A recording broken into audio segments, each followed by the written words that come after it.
This is the broadcast from City Hall, the home of the Greater London Authority. Please stand by.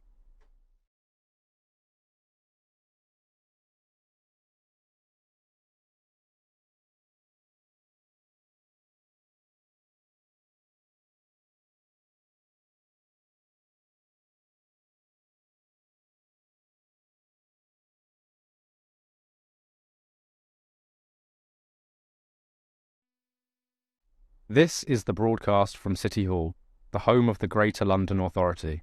Please stand by.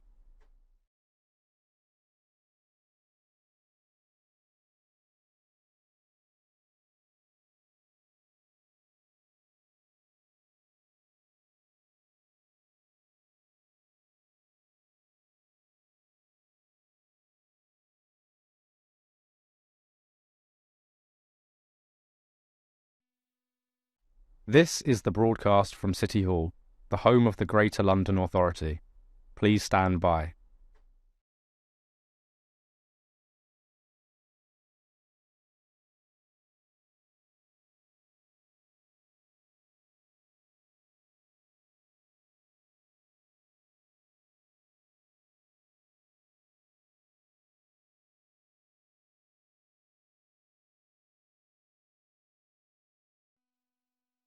This is the broadcast from City Hall, the home of the Greater London Authority. Please stand by.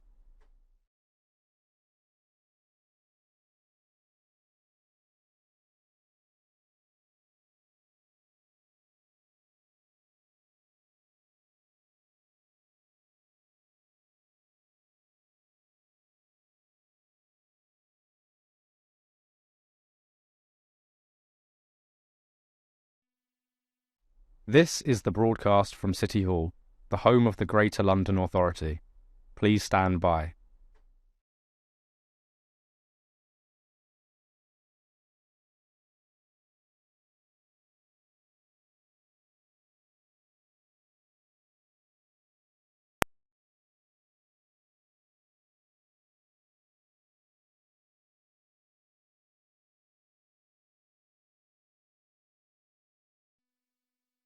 This is the broadcast from City Hall, the home of the Greater London Authority.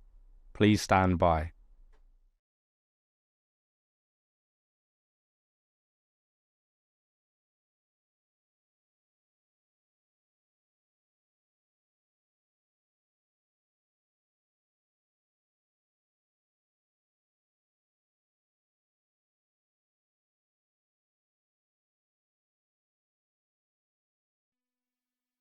This is the broadcast from City Hall, the home of the Greater London Authority. Please stand by.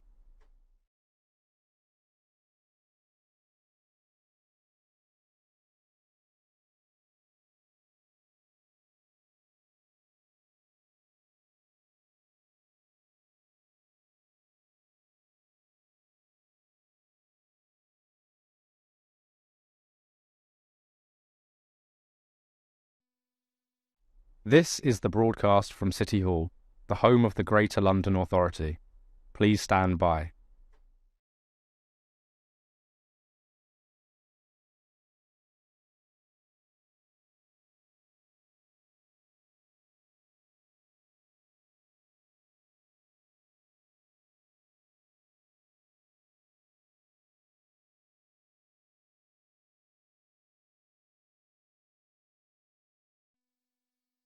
This is the broadcast from City Hall, the home of the Greater London Authority.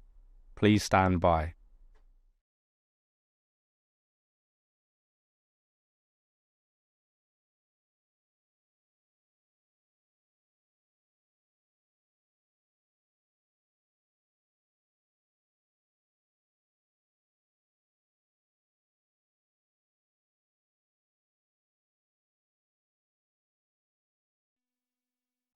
This is the broadcast from City Hall, the home of the Greater London Authority. Please stand by.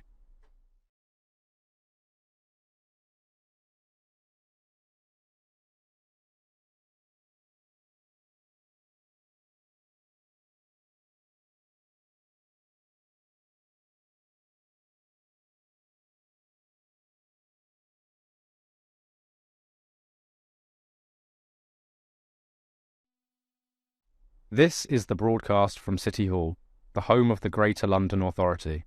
Please stand by.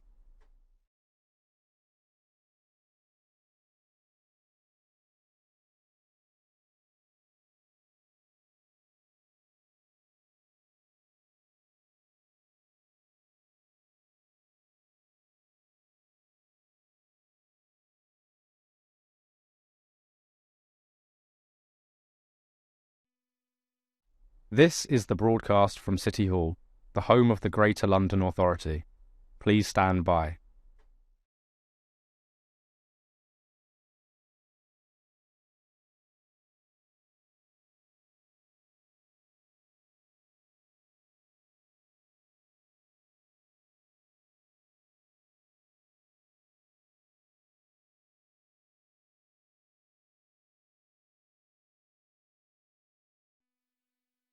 This is the broadcast from City Hall, the home of the Greater London Authority. Please stand by.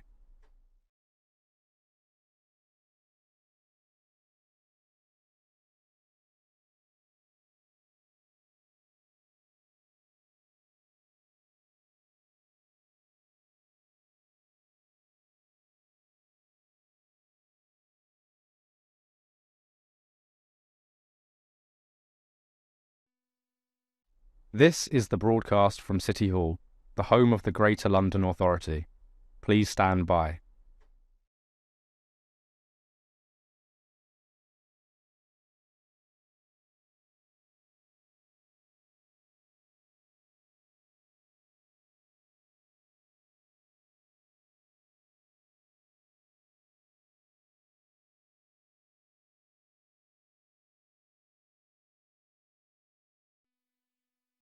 This is the broadcast from City Hall, the home of the Greater London Authority. Please stand by.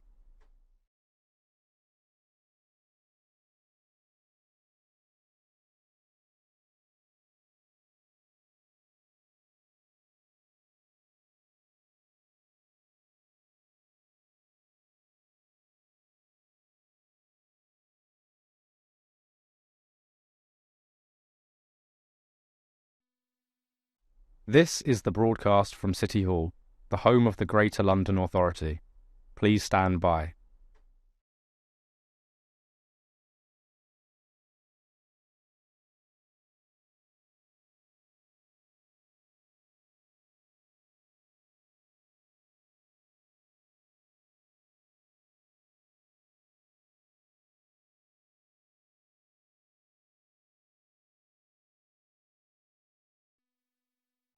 This is the broadcast from City Hall, the home of the Greater London Authority. Please stand by.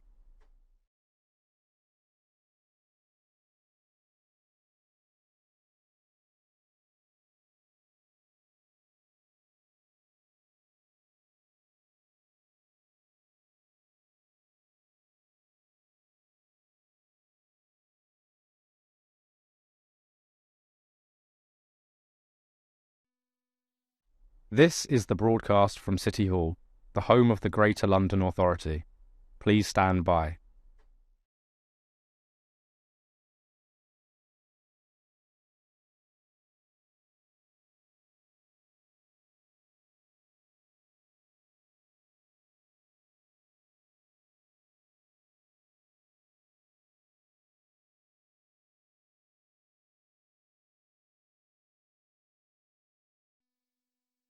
This is the broadcast from City Hall, the home of the Greater London Authority. Please stand by.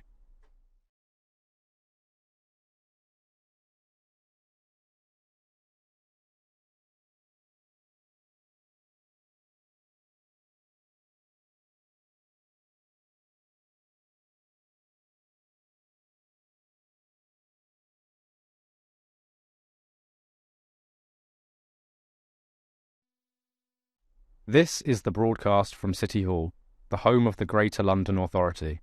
Please stand by.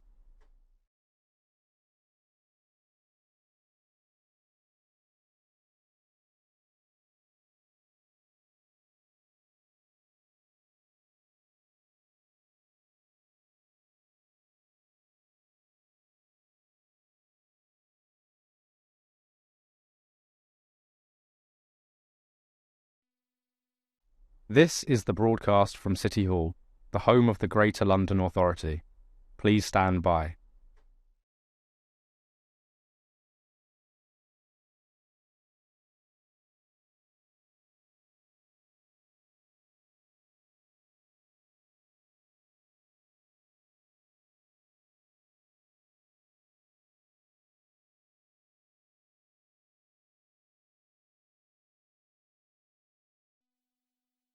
This is the broadcast from City Hall, the home of the Greater London Authority. Please stand by.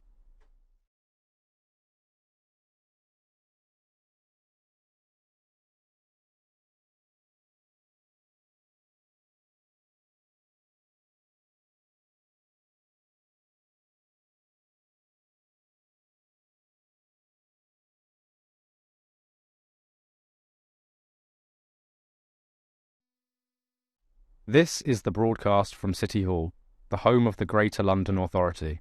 Please stand by.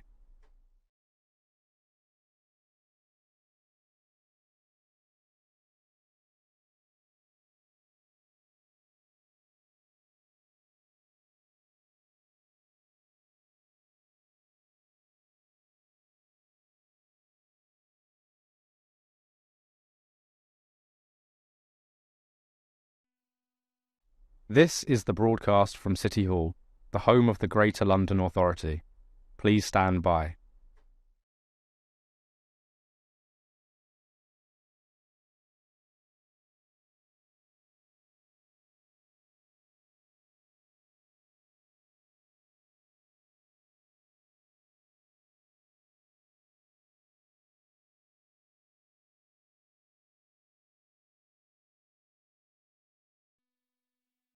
This is the broadcast from City Hall, the home of the Greater London Authority.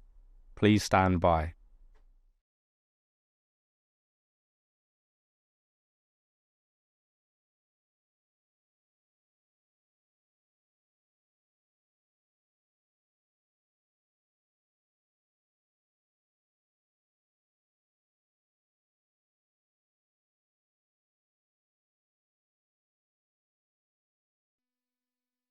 This is the broadcast from City Hall, the home of the Greater London Authority. Please stand by.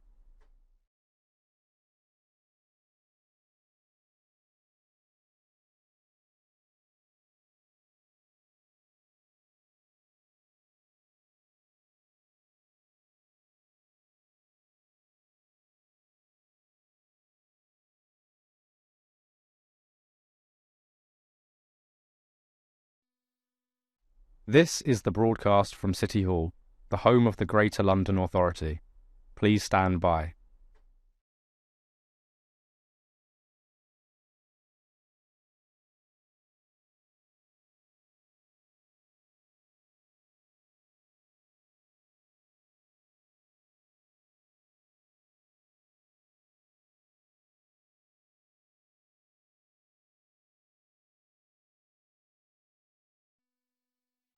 This is the broadcast from City Hall, the home of the Greater London Authority. Please stand by.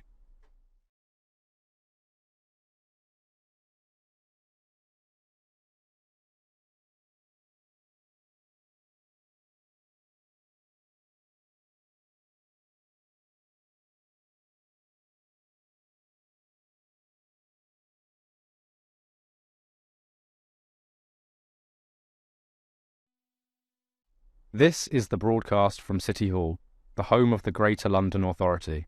Please stand by.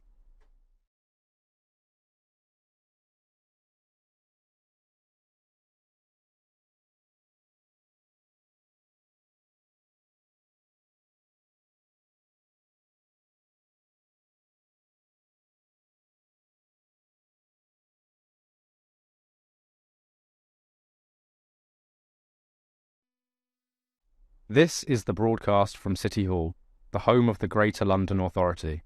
Please stand by.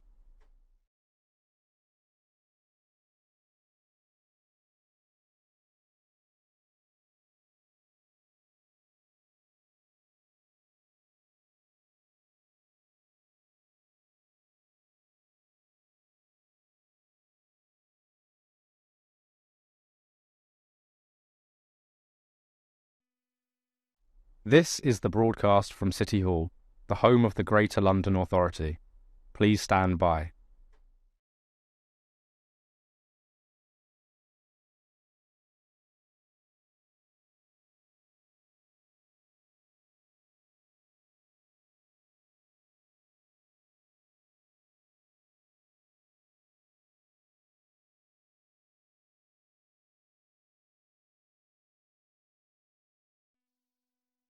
This is the broadcast from City Hall, the home of the Greater London Authority. Please stand by.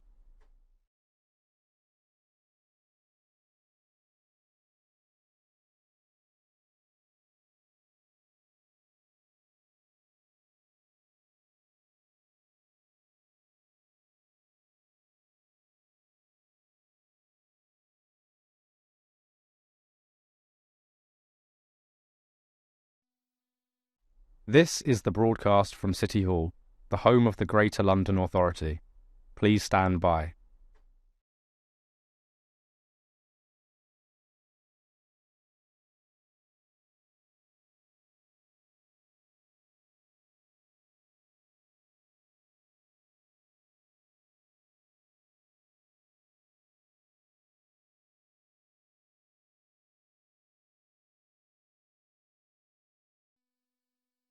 This is the broadcast from City Hall, the home of the Greater London Authority. Please stand by.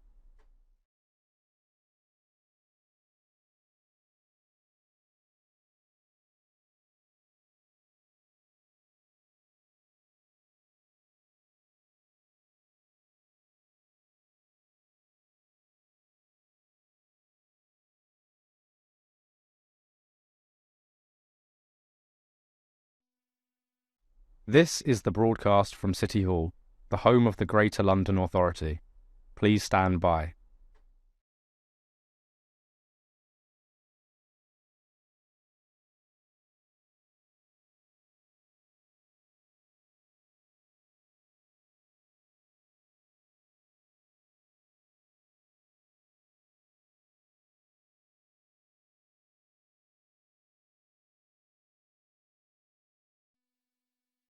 This is the broadcast from City Hall, the home of the Greater London Authority. Please stand by.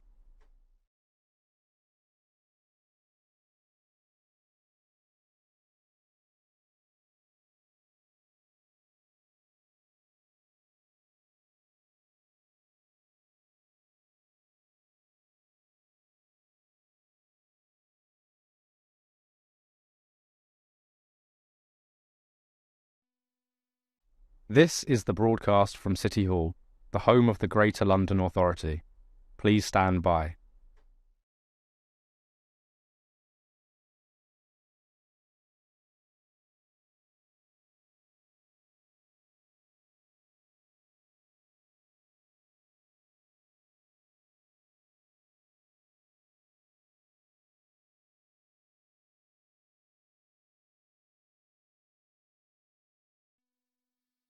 This is the broadcast from City Hall, the home of the Greater London Authority. Please stand by.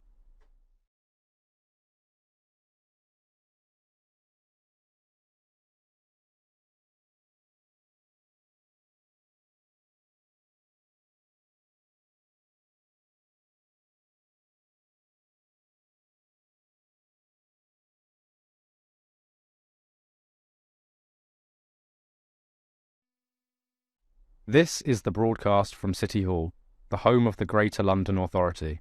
Please stand by.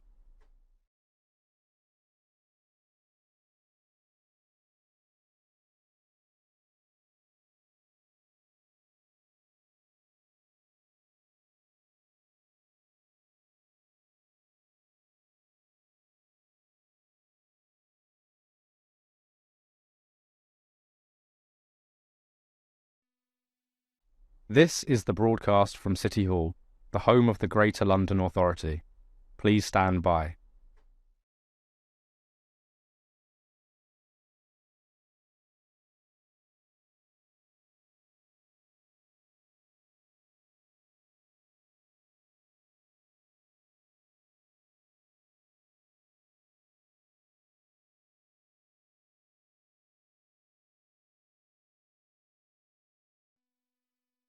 This is the broadcast from City Hall, the home of the Greater London Authority.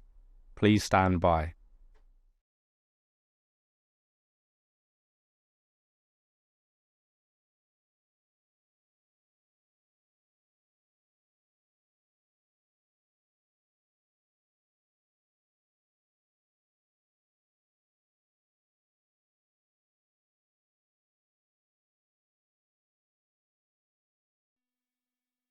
This is the broadcast from City Hall, the home of the Greater London Authority. Please stand by.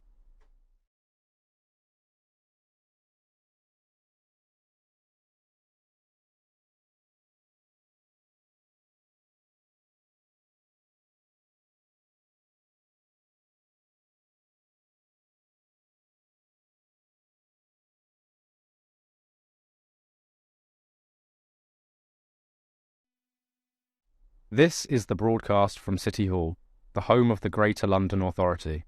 Please stand by.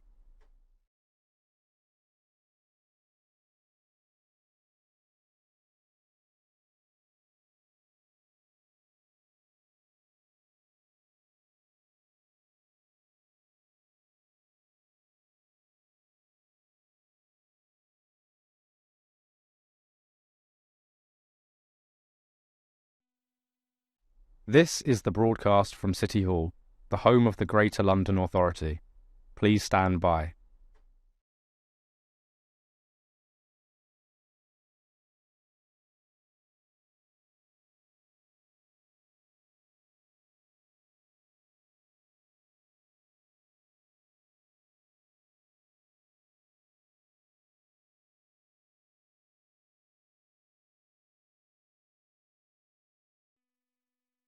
This is the broadcast from City Hall, the home of the Greater London Authority.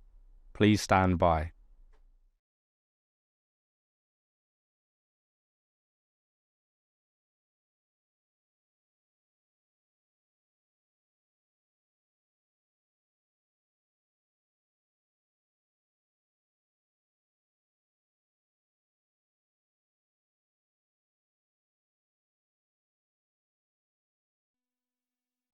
This is the broadcast from City Hall, the home of the Greater London Authority.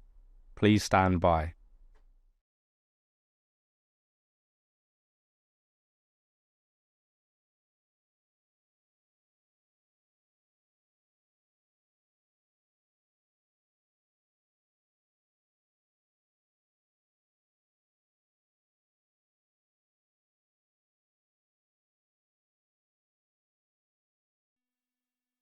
This is the broadcast from City Hall, the home of the Greater London Authority.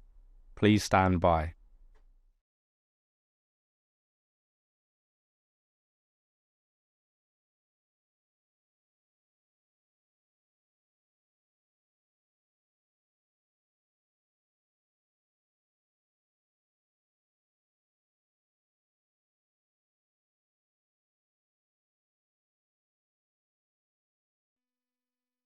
This is the broadcast from City Hall, the home of the Greater London Authority. Please stand by.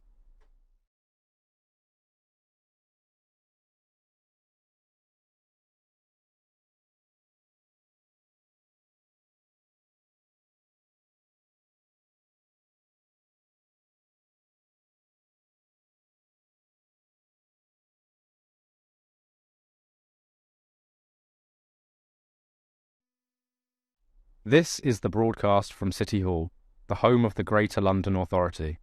Please stand by.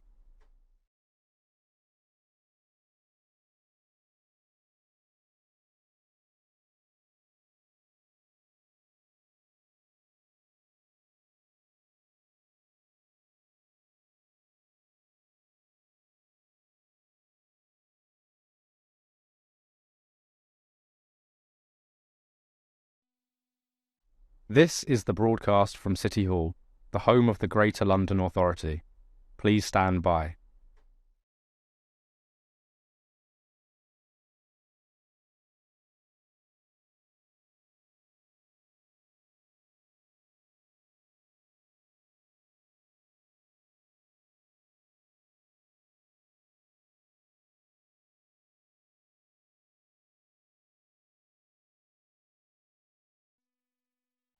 This is the broadcast from City Hall, the home of the Greater London Authority. Please stand by.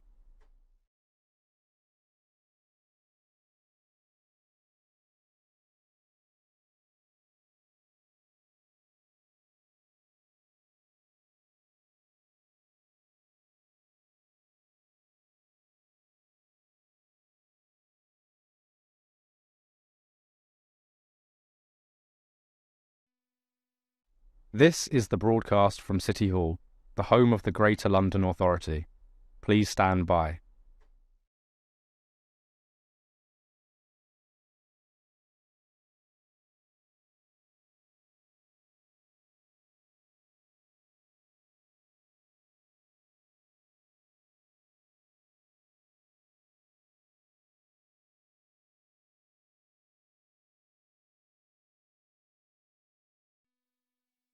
This is the broadcast from City Hall, the home of the Greater London Authority. Please stand by.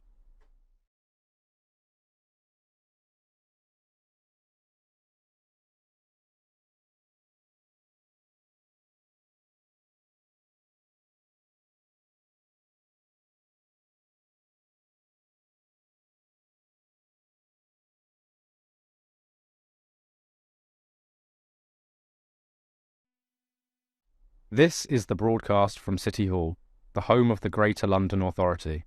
Please stand by.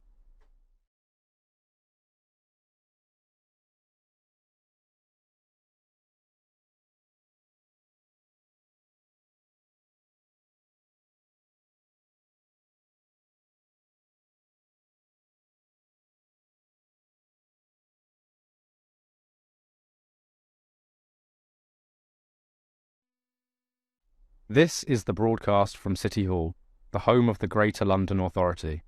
Please stand by.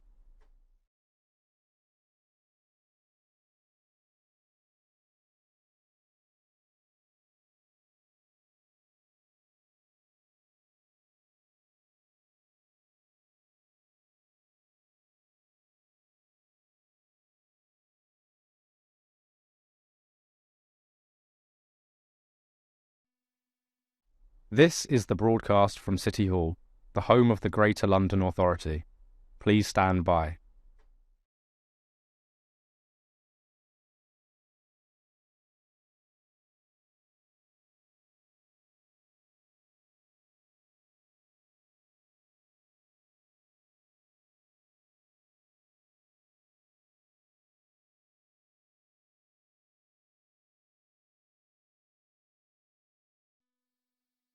This is the broadcast from City Hall, the home of the Greater London Authority. Please stand by.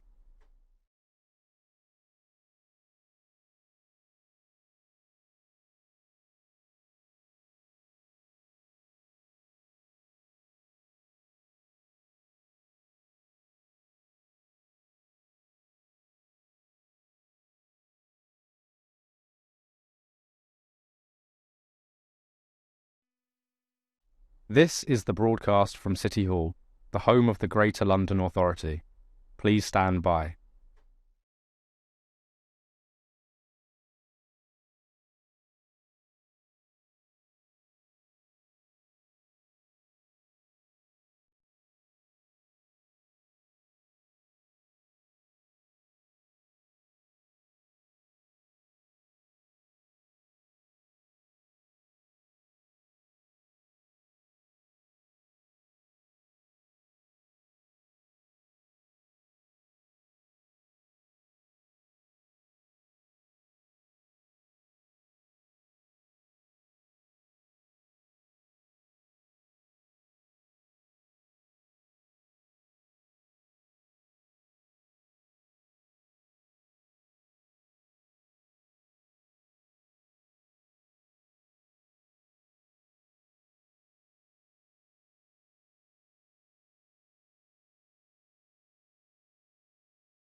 Welcome to today's Housing Committee meeting. Members of the public may like to follow @London Assembly on social media and use the hashtag London Housing for this meeting.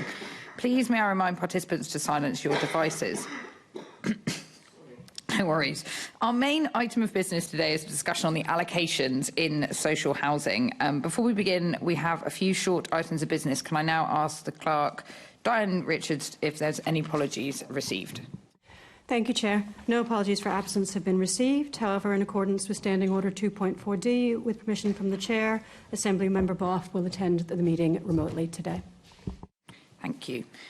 We now come to declarations of interest. Can I ask the committee to note the recommendations set out in item 2 and ask if members have any other interests to declare? Minutes. Can we confirm the minutes of the meeting held on the 9th of September? Can I ask the committee to note the completed and outstanding actions arising from our previous meetings? And can we note the action taken as me as chair under delegated authority in consultation with group lead members, namely to agree the committee's response to the government's consultation on strengthening leaseholder protections over charges and services? And then can we note the response from the Mayor of London to the committee's letter regarding financing housing in London? And then I'd just like to make a point under this item around responses to committee outputs that we, as a committee, want to express our disappointment that the Mayor hasn't yet responded to our report published in May on the crisis of homelessness affecting women leaving prison. Assembly members around the table are still working closely with London Prison's mission to push this forward nonetheless, and given the urgency of this matter, the committee hopes the Mayor will respond and start the much needed action as soon as possible. So that's just a note. So on to our main agenda item today, so allocations in social housing. And I'd like to welcome our first panel of guests. So we've got Liz Davies KC, housing barrister, Garden Court Chambers. We've got Deborah Garvey, policy manager at Shelter. And we've got Martin Baldwin, head of support and housing for Centrepoint in London. So we're going to move to questions, and I'm going to kick us off. So, yeah, starting from Liz in the order I've just introduced you, what are the key barriers that Londoners face in accessing social housing? I'm probably not the right person to start because obviously I know the law and Deborah and Matt know what's happening at the grassroots. So I'll be brief on that. The obvious thing, which is not law, is supply. I don't need to develop that. There are then legal barriers. The first is two sorts of qualification. There is an eligibility qualification, which relates to people who are either subject to immigration control or other persons from abroad. And then, secondly, there is a broad qualification discretion for local authorities to apply to anyone. So they can be residence requirements, behaviour, history of housing-related debt, history of antisocial behaviour and so forth. And that's very much up to local authorities whether they want to have any of those rules, and if so, what those rules are. There are some exceptions that they cannot apply. They can't apply local connection qualifications, broadly residence qualifications, to members and former members of the armed forces, and more recently in respect of people who are fleeing domestic abuse and care leavers. And in fact, the domestic abuse point had already been made by the courts in terms of discrimination. But those are the formal barriers. Then, of course, you face the barrier of whether or not you get a reasonable preference, how high up the priority you are, and what that means in practice. Great, thank you. Go on to Deborah. Yeah, so good morning, everyone. Absolutely, as Liz says, the biggest barrier by far is the acute shortage of social rent homes. So we've been calling throughout England for 90,000 new social rent homes per year for 10 years. And the modelling that's based on estimated that around 33,000 of those homes are needed in London. So there's a huge supply problem. And then when it comes to households in temporary accommodation, the 66% of the 73,000 households in temporary accommodation in London are families with children. So that's 48,000 families with children, London families, who are in need of family homes. So it's the dire shortage of social rent homes in London. Then it's the added shortage of family-sized homes, because it's not just 1 or 2 bedroom flats that are needed. And then in addition to that, there's also severe shortages of homes that are accessible for wheelchair users, that meet other mobility, disability needs. And that's obviously what then causes such long waits in temporary accommodation. And I cannot overemphasise how dire it is, to the extent that people's children will have grown up and become adults before they ever get offered anything. That's how serious it is now. So, yeah, I just can't overestimate the supply problem. Hi everyone, I'm Matt Borden. I'm Head of Support and Housing at Centrepoint, so I'll be predominantly representing a group of young people, because that's the kind of specific cohort we're working with, but my background is not there. It's more in kind of all-age homelessness, specifically rough sleeping, sort of worked previously for St Mungo's, so talk around sort of different issues. But I think just to build on the supply point a little bit, I don't think we can overstate that kind of problem, but also for the majority of people we're working with at Centrepoint, we are talking about single people, and the kind of, although the number of single units, kind of single bedroom units, has kind of increased within London a little bit more than the rest of the country, it's not keeping pace with the demand. And I think the point around kind of the amount of people stuck in TA, which is often very inappropriate kind of accommodation, and we've just, particularly for young people, we've done a recent kind of review of some of our deaths of people we support in Manchester, and found kind of not causal, but there are issues with people being unsupported in kind of TA and kind of inappropriate environments while they're waiting for kind of duties to be met. The other thing I just wanted to also talk about was, I suppose, a little bit before the point of allocation around kind of assessment and eligibility there, because some of our data bank evidence, which is kind of essentially freedom of information requests across all local authorities in England, so not just London, but sort of saying that about 1 in 3 of young people who approach a local authority don't even reach assessment point, and 1 in 10 of our helpline calls, which is a national kind of free phone number that any young people in need, any young person in need can call, sort of 1 in 10 of those are about kind of gatekeeping issues at local authority level. So yeah, so they're not getting anywhere near allocation because they're not getting past that first hurdle. So they were the main points for me. Thank you. That was really helpful, thank you. And yeah, we recognise on this committee we've just had an affordable housing investigation, and we do recognise the chronic kind of lack of supply, and it's just, yeah, really good to have this session around kind of how policy is being applied and that equity bit, and that was really interesting around young people.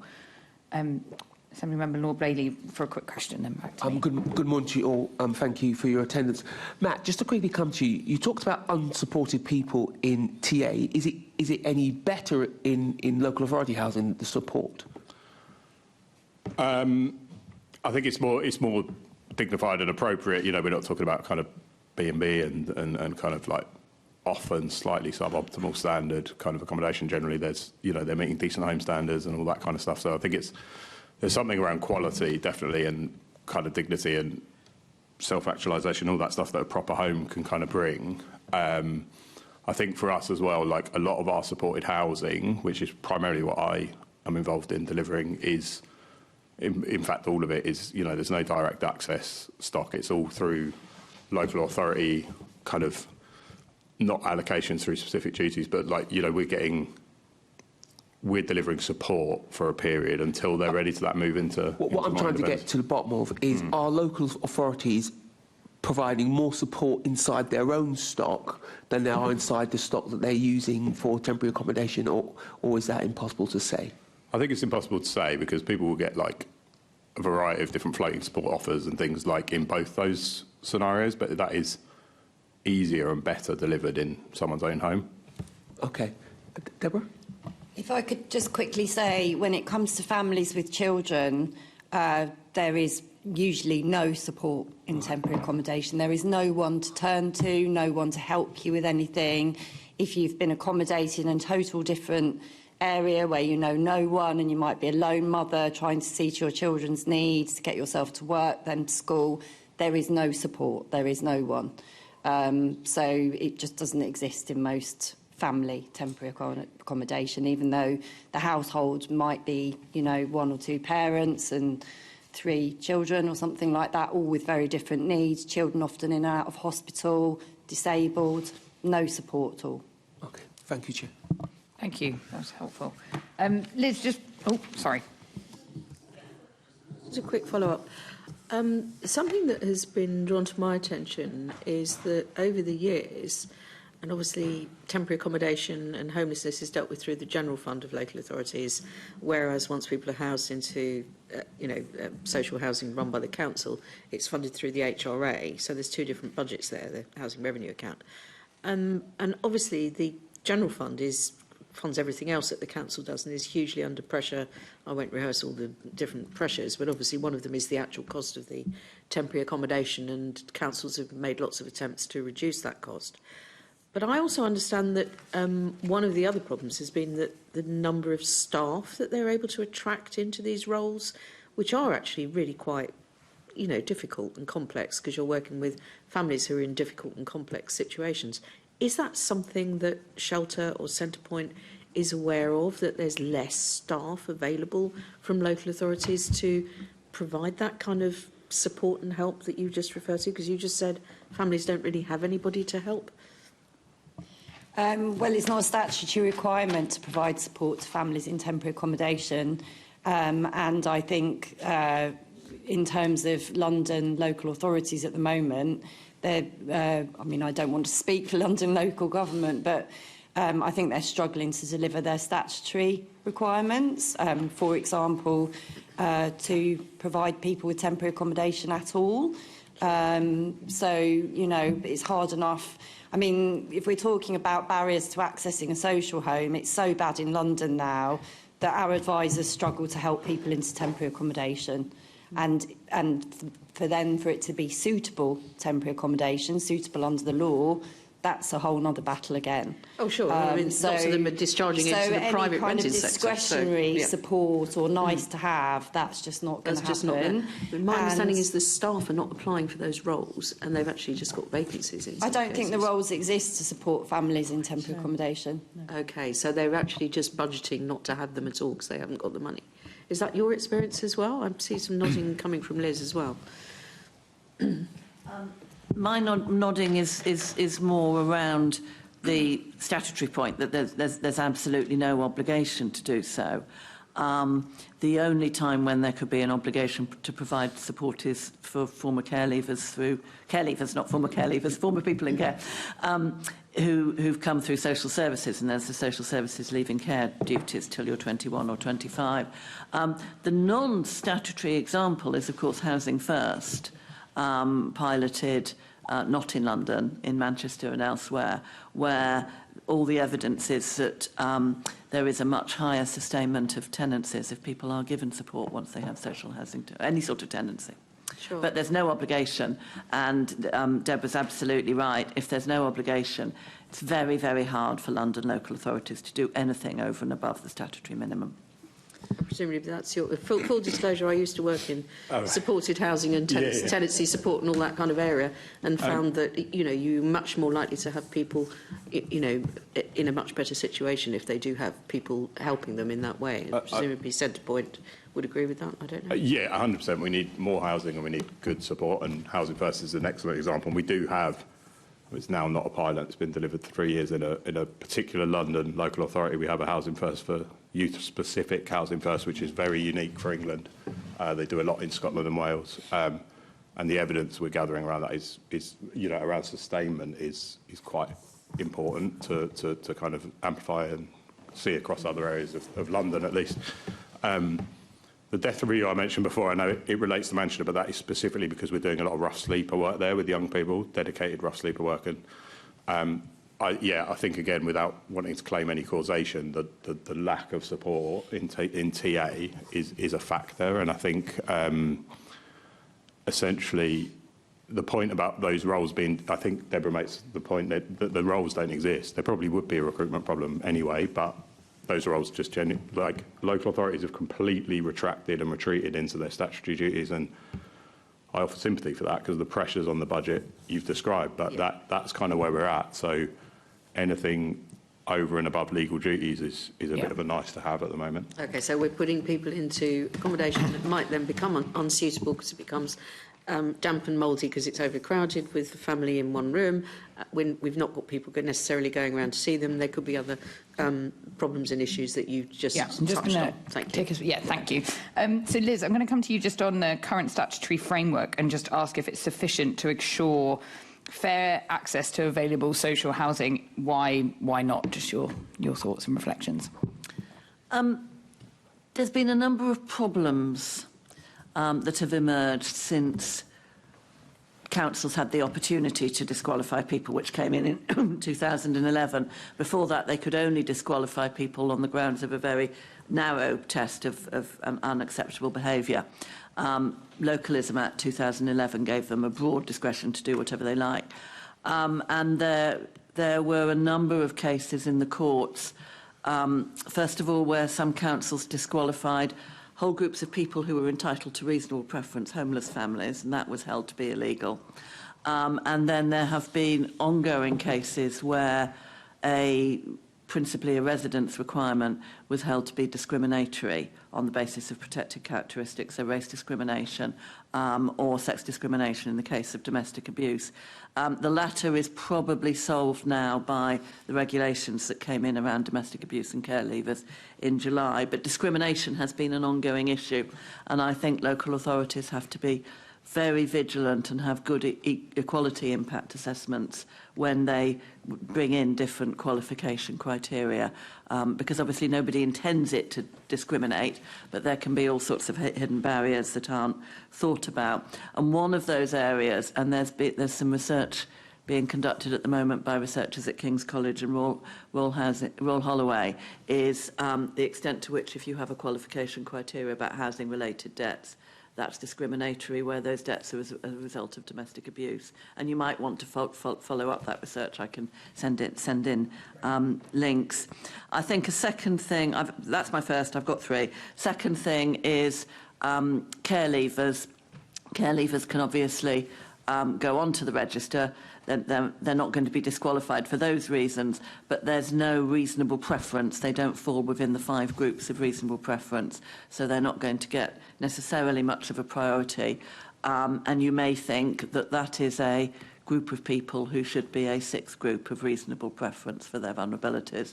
And the Welsh Parliament, Senedd, at the moment is debating a new Welsh homelessness and allocation bill, which, if it goes through in its current form, will add care leavers to the list of reasonable preference. And then the third thing is an area that's not covered by statute at all, and it's the mismatch between a local authority nomination and what I'm going to call a housing association, private registered provider, acceptance of that nomination. And I have spent years training housing officers on both sides of that divide, where the local authorities say, somebody's come through all of our thresholds, all of our hurdles, they've passed it, we've nominated them to housing association and they don't pass those barriers, what can we do? And then housing associations say, well, they're passing over completely unacceptable people who don't pass our thresholds. And everybody wants there to be an answer in statute, and there isn't. At the moment, the only answer is any contractual arrangements between the local authority and the housing association when they agree that they'll take nominations. So they should work out what barriers they will agree on, rather than leaving that unsaid. But in my experience, it tends to be left unsaid, and then you have the individual divisions. There is some... the Regulator of Social Housing Standards does require housing associations to cooperate, but that's in very general terms.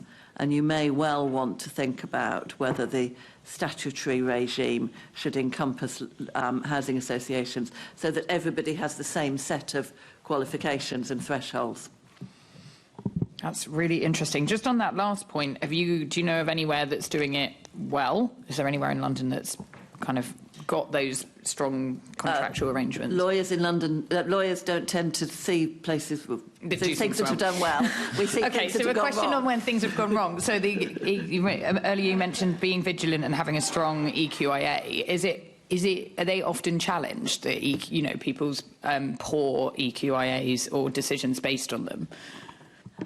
Yes. So and it's difficult for local authorities because you have to accept you do have to think very carefully about, as it were, the hidden barriers. An important Court of Appeal case was it's called Ward and Gullew in Hillingdon, and that was about a residence requirement which the courts found was discriminatory on race in respect of Irish travellers and refugees. It was challenged by those two groups of people. And what the Court of Appeal said is that when you first do your equality impact assessment, obviously it's fair enough not to consider some things that would not be considered at all. And they gave examples of Native Americans and Australian First People who Hillingdon didn't necessarily have to consider. But then they say, as soon as the refugee point and the Irish traveller point came up, Hillingdon should have reconsidered. And reconsidered with those groups, and Hillingdon were in trouble for not having reconsidered. So that was the trigger. So I would say, I mean, I'm shoehorning this into a question about statutory responsibilities, but in terms of equality monitoring and looking for those hidden barriers seems to me a very important point, and it's important about sex discrimination, race discrimination and disability discrimination in particular, about whether there are aspects of an allocation scheme that nobody has thought of but could actually be discriminatory against, well, any of the 9 groups of protected characteristics, but those are the 3 significant ones. Thank you. That's really helpful. We've got questions that will dig into some of this, and I'm going to pass on to Assemblymember Lord Bailey for the next question. Thank you, Chair. I'm going to start with Deborah maybe on this question. Do current allocation schemes in London adequately identify and prioritise people with the most urgent housing need? No. Is the answer to that in a lot of cases because of the barriers that we've already heard. So you can be knocked out at some of those barriers. I mean, I think overall, I believe a lot of London allocation schemes now, you have to be in a reasonable preference category to even get onto the waiting list. So in that sense, it's the reasonable preference categories that are deemed to be the people in the most need. But then there are so many other barriers. So there are actually 5, and Liz has touched on most of them. There's the eligibility test, which is to do with immigration status. So you can be in a huge amount of housing need and you'll fall at that first hurdle. Then there's the local qualification criteria set by the council, which there are all sorts of discriminatory problems with that. And this research that we published in the summer, My Colour Speaks Before Me, this is really innovative peer research from people that have tried to access a social home, black and black mixed heritage applicants, and those local qualification criteria can have some very structurally racist impacts, particularly, as Liz has already touched on, no history of rent arrears type policies. Well, you're probably in rent arrears because you were offered somewhere by the council before that the frozen housing benefit wouldn't cover, so you were basically set up to fail, and then you're in this sort of Kafkaesque situation where then, you know, you don't qualify to go on the waiting list. Then you've got even once you get onto the list, so you've got to get over those barriers. Then once you're on the list, as Liz says, you know, it's your preference on the list. And our London Services Hub report that in most cases you're not going to get on the list unless you're in that reasonable preference category. And so basically everyone that's on the list is high housing need. thousands and thousands, tens of thousands in some cases, people above you, and you can see that, you can see the weight of that above you, and you can see your children growing up, and you know you're not going to get anywhere near. And then even beyond that, even then, when you get near the top of the list, councils previously had choice-based letting schemes where they would put up homes that were available to let, and you could bid for them, and the person with the most highest priority got the place that they bid for. But a lot of councils are now going back to direct offers, which is really like Russian roulette. It's here's one offer. Oh, well, no, that would be difficult for the kids. How will I get up the stairs? I'm not sure about that. The location, youth violence. Right, OK, if you don't want that offer, the second one could be worse. So the second one's worse, then offer 3, you know you're going to have to take it, whatever it's like. It's just absolutely inhumane to have that kind of system where you don't know what the next 2 offers are going to be. So that's a real barrier. And then the third offer that you have to take might have been the worst of the lot. And then finally, as Liz said, then even if you're the successful person to be offered or bid for that home, then you could fail the pre-tenancy check from that particular landlord. And because of affordable rents, which are much higher than social rents, and because also of housing benefit restrictions, most notably the household benefit cap, that now affects thousands of households, they'll say, you don't get past our affordability checks. You're effectively too poor for a social home. So where you're supposed to go, I don't know. You certainly can't afford to buy. You can't afford to private rent. You're too poor for a social home because of the housing benefit restrictions. So you're hitting all of those barriers. And then on top of that, what our research shows is that then people are facing, so there's the structural racism that's embedded into that system, and then people are also facing direct racism. They're saying they have to code switch and things like that, and being treated very, very poorly, questions being asked about their household in front of their children. And I think we have to bear in mind the historic context of this as well. This is people who have seen their parents and grandparents being treated like that, being told you'll only be offered a council house in this neighbourhood because it's a rundown neighbourhood that nobody else wants to live in. The historic trauma and damage of all that, and seeing that as a child, and then your children have to see that happening to you. OK. I'm going to ask you the same question, Matt, but where it particularly pertains to young people, because I'm a former youth worker, so I find it hard to distinguish between one young person having more need than the other. In some cases, it's very obvious. But in this allocation system, does it have that, you know, does it just look at young people, or does it say, actually, let's look at the different levels of need here? I think first point is around, earlier on, localism and allocations are set at local level. Sorry, if you turn your microphone off. Allocations are at local level, so actually that can mean a postcode lottery, because it's a political decision often. I was speaking to a supported housing commissioner in a local authority in London last week about this, and you know, if the political makeup of that council supports and prioritises young people, they will find themselves getting a good allocation kind of policy. But if they don't, then they don't. You know, if they and again back to budgets, there's always winners and losers when you're in allocations, and it is slightly. You know, localism is a good thing on many levels, but it does result in that unfairness across the capital as a whole. And I think, you know, we did some move on research in 23-24 looking at stuff, and we found in one local authority, and this is like in the public domain, but in Wandsworth there was a 67 percentage point shortfall between entitlements and allocation, which is like obviously massive. So that's basically people that are just going to get stuck in TA. And when we're talking about this priority, it would feel wrong for me not to jump back to my previous role, where essentially the most acute and dangerous form of homelessness arguably is rough sleeping, and nearly 50% don't have any recourse to public funds, so they're not getting near this discussion, and then the rest won't hit priority need, so they're sat in doorways for the foreseeable.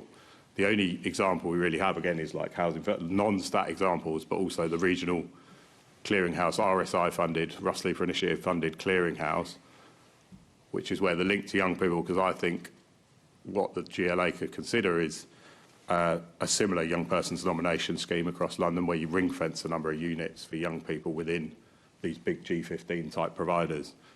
And someone like Centrepoint, doesn't have to be Centrepoint, manages those allocations in the same way that a non-stat provider does for the clearinghouse system. Because there's examples in veterans nomination scheme. It's very effective. So that would be my suggestion. You've answered my next questions. Okay. That's good. That's great. Actually, great. I just want to quickly come to you, Liz, and ask you something about making things statutory. So, if we were to make these, does making something statutory really change anything? Because I have a great deal of sympathy for councils. I don't believe they're doing these things because they're mean. They just don't have the capacity, so they narrow to sort of cut out as early possible who they actually have to deal with. Does making it statutory change anything, or does it just mean we spend a lot of time in front of you and judges? Well, you hope not to spend a lot of time in front of judges. Clearly, I want you to, because that's how I make my living. But in terms of good practice, if councils get things wrong, it's always a good idea to look at that at a very early stage, rather than end up having a judge telling them that they've got it wrong and all the legal costs involved. Making it statutory does make a difference, because it provides for minimum standards. And you're absolutely right. Nobody who works in homelessness or allocations goes into the job in order to make people homeless. They go into the job to do the opposite thing. But the tide of urgent housing need that councils are confronted with means that councils do spend a lot of time, particularly in London, saying no if they can do under the law. And I mean, that's a heartbreaking thing in many ways. So providing a statutory minimum when councils are only currently able to provide those minimum services, it makes a difference. Clearly, government also has to provide resources. Rough sleeping is actually a very good example, because I'm sorry to keep going on about Wales, but both Wales and Scotland have, frankly, more progressive homelessness laws than England does. And in Scotland, they abolished priority need. So anyone who is homeless in Scotland has the right to temporary accommodation and the offer of a permanent home. And in Wales, they're looking at abolishing priority need. But more importantly, 3 years ago, they added rough sleeping to the list of people who have priority need. And so all of those stories that Matt was just telling about rough sleepers, we'll leave the non-eligible ones to a side for the moment, the immigration status. But anyone who has the immigration status, in Wales, they don't have to go through the argument about, are you vulnerable, are you going to get some sort of temporary accommodation? Because they have been rough sleeping, providing that that's accepted, then they will get temporary accommodation. And if you get temporary accommodation, that brings you into a reasonable preference group onto the allocation scheme. So, yes, having legislating for statutory minimums does make a difference. You clearly have to back that up with resources, but rough sleeping is one example. Thank you. And I'll come back to you, Deborah, with my final question. What role, if any, could you see the Mayor playing in the process of social housing allocation? I personally think it's none of his business. Councils have enough edicts coming from people above them. But is there a role? Am I incorrect? If I could just very quickly come back on that last question as well. The reason that we don't see children in any number on our streets is because there are statutory obligations to accommodate them, whether they're on their own or with their families, homeless. So that is the difference that legislation makes. If they're, I mean, in a modern country like the UK, and particularly, you know, capital city of that country, it is absolutely astonishing that anyone, whoever they are, can be at risk of being on the street, which is the most degrading experience you can go through, most dangerous experience, and there is no law to protect you. You don't have any right to even emergency accommodation, and we argue that there should be that right to suitable emergency accommodation at the very least, if not to the full homelessness legislation, then there should certainly be minimum rights, because otherwise we're saying it's okay for people to be out on the street, that's okay, that's fine. So that is the difference it makes. But to come back to what the Mayor can do, I mean, obviously the Mayor absolutely has the ability to deliver the social rent homes. And as we've already said, that's the number one thing that has to be done, because otherwise allocations to allocate you what? You know, there's got to be the homes available there, and all the other things that happen, like the gatekeeping and the huge number of hurdles that people have to come over, that's all because of extreme rationing for something that is in very, very, very short supply. So that's the number one thing. The second thing is that the homes that are delivered have got to be the sort of homes that are needed to get households out of homelessness. And as I mentioned at the start, 50,000 nearly families who are accommodated in temporary accommodation. You know, we see families that have spent 10 years in temporary accommodation. So if your child was 3 when you entered temporary accommodation, they're already well into secondary school, you're still there, and they'll be getting to adulthood. That's their whole childhood. So those homes that the Mayor delivers have got to be the homes that are needed to get households out of temporary accommodation. So we're talking about family homes in the areas with the most numbers of people in temporary accommodation. And then also our big call as a result of this research, and actually I'm on my way to hand in a petition after this session, is there's a new competence and conduct standard being introduced by the regulator of social housing. So they regulate both council housing and housing associations and indeed some homeless organisations who provide accommodation, and they're bringing in a new competence and conduct standard. It's something that was fought for by Grenfell United after the fire, which Shelter supported them with, to ensure that staff, and particularly senior staff in social landlords, are professional, they're professionally qualified, and they treat people with respect and dignity. And what's come through our research is that this is really, really needed also to combat racism, both structural racism that has racist outcomes, even if not intention, and direct racism.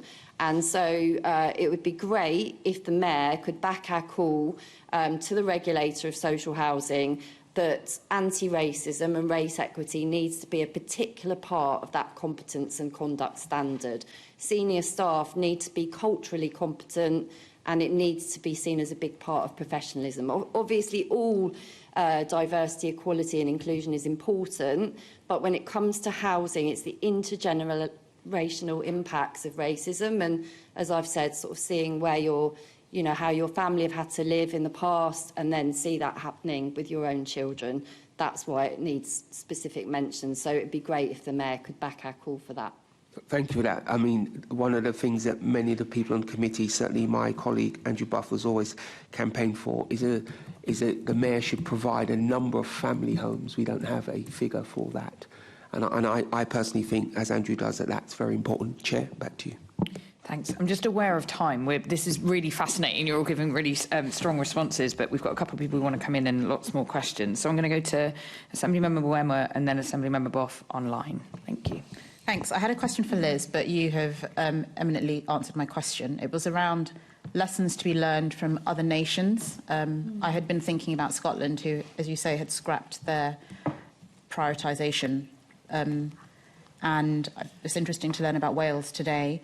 I wonder if there are any, first of all, any unintended consequences of that, if people are moving from other parts of the country to those regions and nations where that's the case.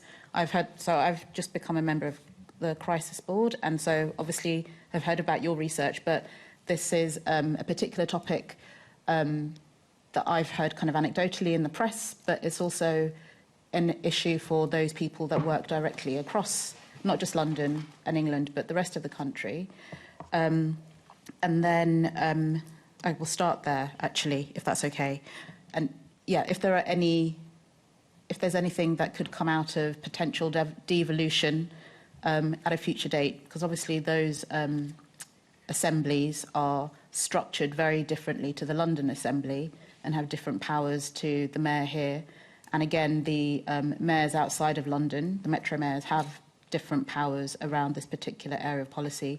I wondered from a legal perspective, and then just your reflections, having been in the sector for some time.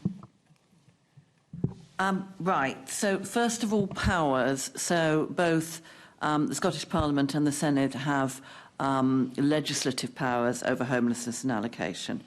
And the equivalent in England is wielded by the UK Parliament, but only for England.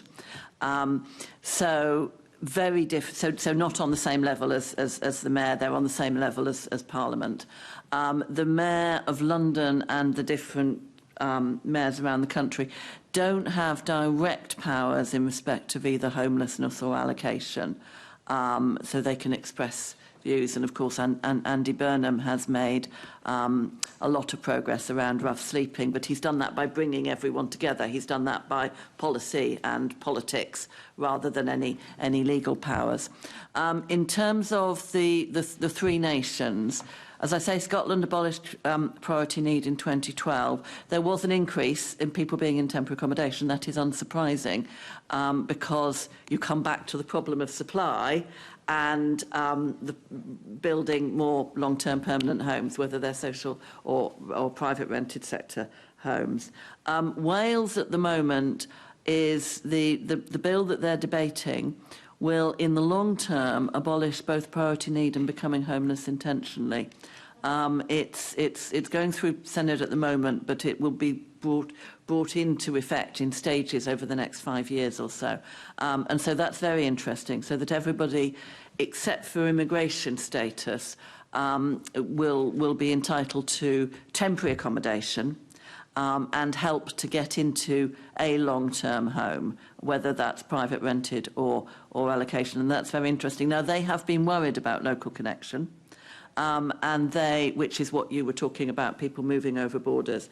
And currently they're legislating to make it clear that the provision of temporary accommodation will only apply to those who have a local connection in Wales. There's a couple of small legal problems with how they've done it, but essentially it makes sense. The local connection rules between Wales, England and Scotland do allow a reference.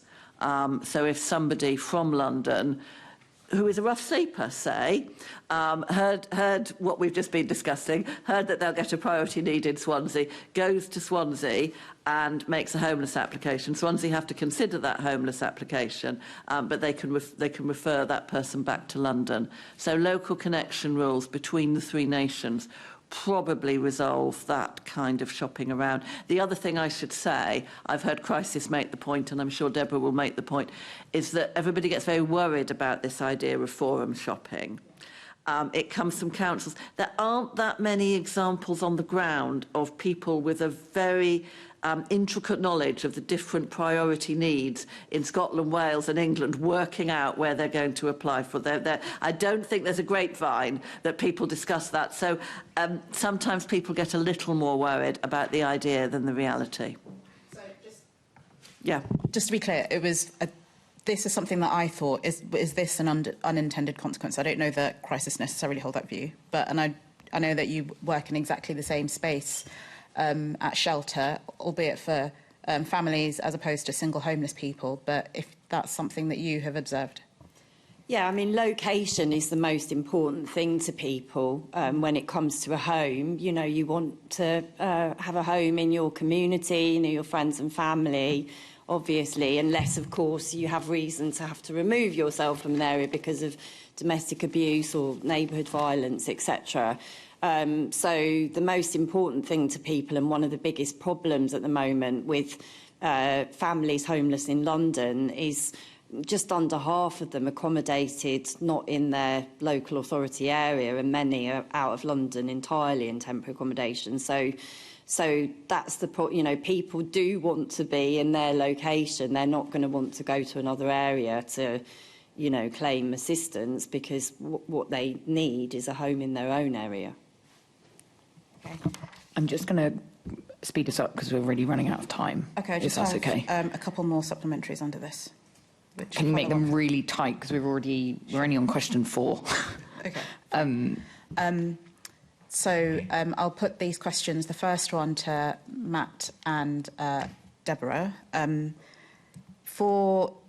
Following on from that point about families needing to be in the locations that they are for their support networks, and actually maybe Liz might have a view on this. I don't know what your views are on, I don't know if this is niche, but we had a briefing a couple of years ago when Assembly Member Lord Bailey was the chair around vacancy chains from an organisation called the Smith Institute, and it was about how to free up housing by moving people into appropriately sized homes.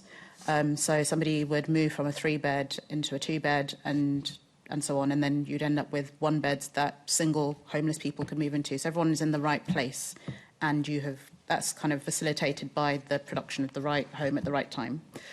I raise this because I had a conversation a couple of years ago with somebody from the Manchester Combined Authority about this happening on an England-wide level to minimise people being moved from London to other parts of the country, because there just wasn't something available in the capital that local authorities could afford. And I don't know if that's something that you would want to see, or how that might work in practice to kind of free up those homes so people can stay where they are as far as possible.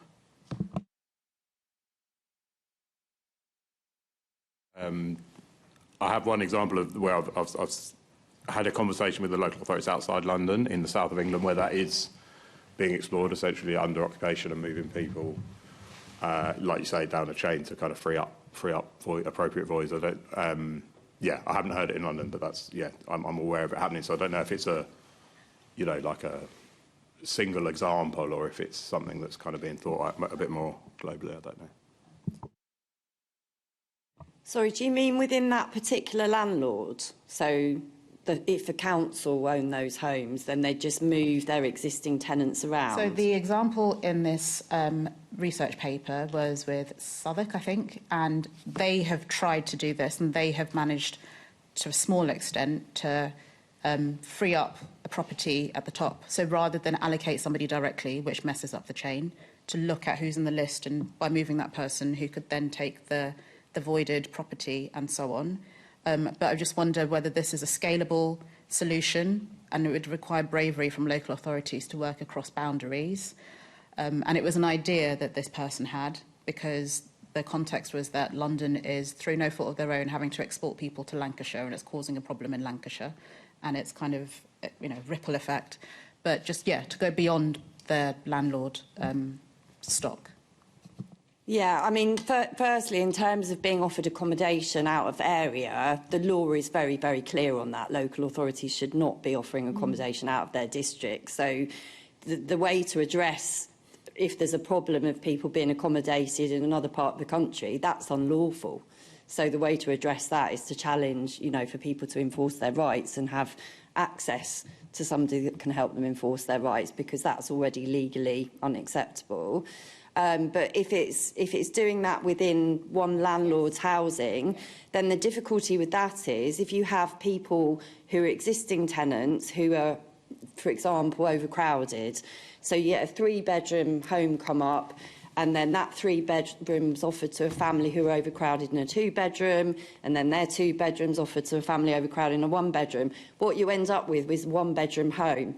So if you're a family with 3 children at the very top of the waiting list and you've been there for 10 years, you're never going to get the 3-bedroom home, because it's never coming up. All that's coming up is a 1-bedroom where everybody's been moved up. So that is the problem. That's why we believe in common allocations policies rather than individual landlords doing what's best for their tenants, because that means that people on the waiting list who aren't tenants of anyone because they're stuck for a decade with their children in very, very damaging temporary accommodation will never get those family homes as they come up. So, we wouldn't. Everybody should be going through the same system so everyone can be prioritised with equity. Just to add that there couldn't possibly be any form of compulsion around that. It could only be, in particular around the under-occupying, it could only be where that household wanted to move and was on the waiting list. You can't possibly compel people to move in those circumstances. Great, thank you. I'm just going to go to Assemblymember Boff online. Thank you. Ms Garvey, you've stated Shelter's position that we need more family-sized homes. 78% of the homes that the Mayor has built have been 1- and 2-bedroom flats. Should the Mayor have a target for building more family-sized homes? Absolutely. What we're saying to all local authorities through their planning system and their local plans, and we'd say this also to regional government, is that you've got to obviously look at your housing need in the area. So you've got to look at who's in temporary accommodation, what size homes do they need? Do they need wheelchair accessible? Do they need to live in a particular area because they're taking their child to hospital every day for outpatients, etc., etc. And then also looking at people who are on the waiting list as well. Many of those will be one and the same people who are in temporary accommodation. Look at people struggling in the private rental sector at the very bottom end in awful slum-like conditions, because that's the other thing, is temporary accommodation and the bottom end of the private rented sector. You know, we think, oh, Dickensian London, that, you know, in those days where families shared beds in damp basements, and that's what's happening now. That's absolutely what's happening now. So, yeah, what we're saying to local authorities and indeed, mayors, is that you look at the need, and those are the homes that you should be building. So if most of your homeless households are families in need of a family home, then that's obviously what you should be building, because otherwise you are not going to meet that need. Of course, the Mayor looks at London as a whole and the housing need of London as a whole, and we all know that 350,000 young people are being brought up in overcrowded conditions. Have Shelter a view as to what a reasonable target for family-sized homes would be? Well, I mentioned earlier that in terms of looking at the social rent homes that are needed, it was about 33 out of 90,000 a year are needed in London. So we absolutely, I mean, nationally, in national government, we need to see targets for social rent homes, and we need to see that also in regional government and local government as well. So targets for the total social rent homes that are going to be delivered, but then of particular types, because if what's desperately needed is 3- or 4-bedroom family homes, to get those families out of living in one room, sharing beds, and all those other awful, unbearable conditions, then obviously there's no point building 1-bedroom flats, because that's not going to help those families. So there should be targets for social rent homes as a whole. Then there should be targets for the type of social rent homes that are needed, and that should be based. All the data is there, you know, the household needs are all there. It's all there in temporary accommodation. It's all there on the housing waiting list. So the data's there. You just need to look at the data and deliver what's needed. Can I gather from what you've said that you would look at a target of well over 30%? Yeah, I mean, obviously, we haven't done exact analysis on that, but we'd absolutely support targets. And as I say, the overall, not looking at the family homes, because we haven't delved into that analysis, but certainly overall, in terms of social rent homes, then, yeah, it's around a third are needed in London. Thank you very much. Thank you. Coming over to Assemblymember Small-Edwards for your questions. Thank you, Chair. Good morning, everyone. I've really enjoyed the discussion so far. What examples, if any, have you seen where allocation processes in London have resulted in unfair or discriminatory outcomes? And are there any particular parts of the applications and allocations process which are kind of most at risk of unfairness and discrimination? I think if we start with Les and go across. Well, in terms of discrimination, I think I've run through the cases that have been in the courts. Residence requirements have fallen foul of race discrimination and of sex discrimination where it's domestic abuse. I repeat that I'm worried, a lot of people are worried about housing-related debt exclusion and domestic abuse. Those have been the principal discrimination cases before the courts. I think that's what I've got to say on discrimination specifically. Certainly in terms of race discrimination, I mean, you just need to look at statistics. We don't have them for London, we've done them for England. So black-led households 12 times more likely to be homeless in temporary accommodation than white households. And also the length of time spent in temporary accommodation as well. Really long waits, and this has been borne out by research that that Heriot-Watt University have also conducted and published this summer. So, yeah, black-led families facing homelessness are less than half as likely to secure a social home as their white counterparts. So that's from the Heriot-Watt research. So clearly there are discriminatory outcomes, you know, and that's where the policies have got to be looked at, as well as obviously the professionalisation of senior staff who are setting those policies and managing the teams. And then the other thing I wanted to pick up on was people who have survived domestic abuse. So you get these horrific scenarios which our services very regularly see, where you may have a family who have spent, you know, the best part of 10 years stuck in temporary accommodation, causing no end of damage to the children. Then you finally get your offer of a social rent home, and it might be in a neighbourhood once you've moved in for a couple of years. One of the children is experiencing serious youth violence in the area, or there's domestic abuse. So the family have to leave that secure social home they might have waited 10 years to get and go into temporary accommodation, and the housing benefit won't pay on both. Their landlord can't offer them a suitable alternative social rent home in time before the housing benefit won't cover both. So then after that huge wait, you're back in temporary accommodation with your children facing another 10-year wait, because you can't get a move quickly enough. So for survivors of domestic abuse, it really is horrendous. And then on top of that, you get hit by the household benefit cap often as well, when it's just your income and you're trying to sort of support children. You know, you can't be working 10 hours a day when you're trying to support children who are recovering from the trauma of domestic abuse as well.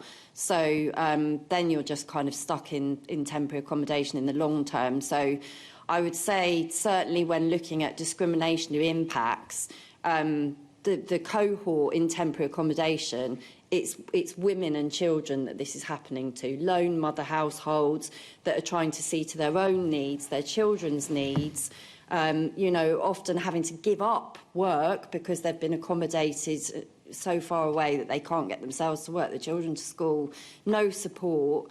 It's women and children that are bearing the brunt of this, and in a lot of cases it's black women and black children.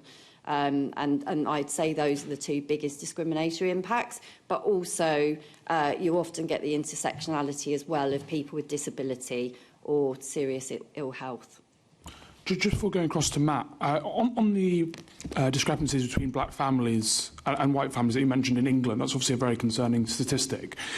But because that research is England-wide, how much of that do you think is deliberate, or not deliberate, but either deliberate or consequential discrimination in the allocation system versus the fact that black families are obviously much more likely to live in London and much more likely to live in boroughs in London with high numbers of people on the wait list?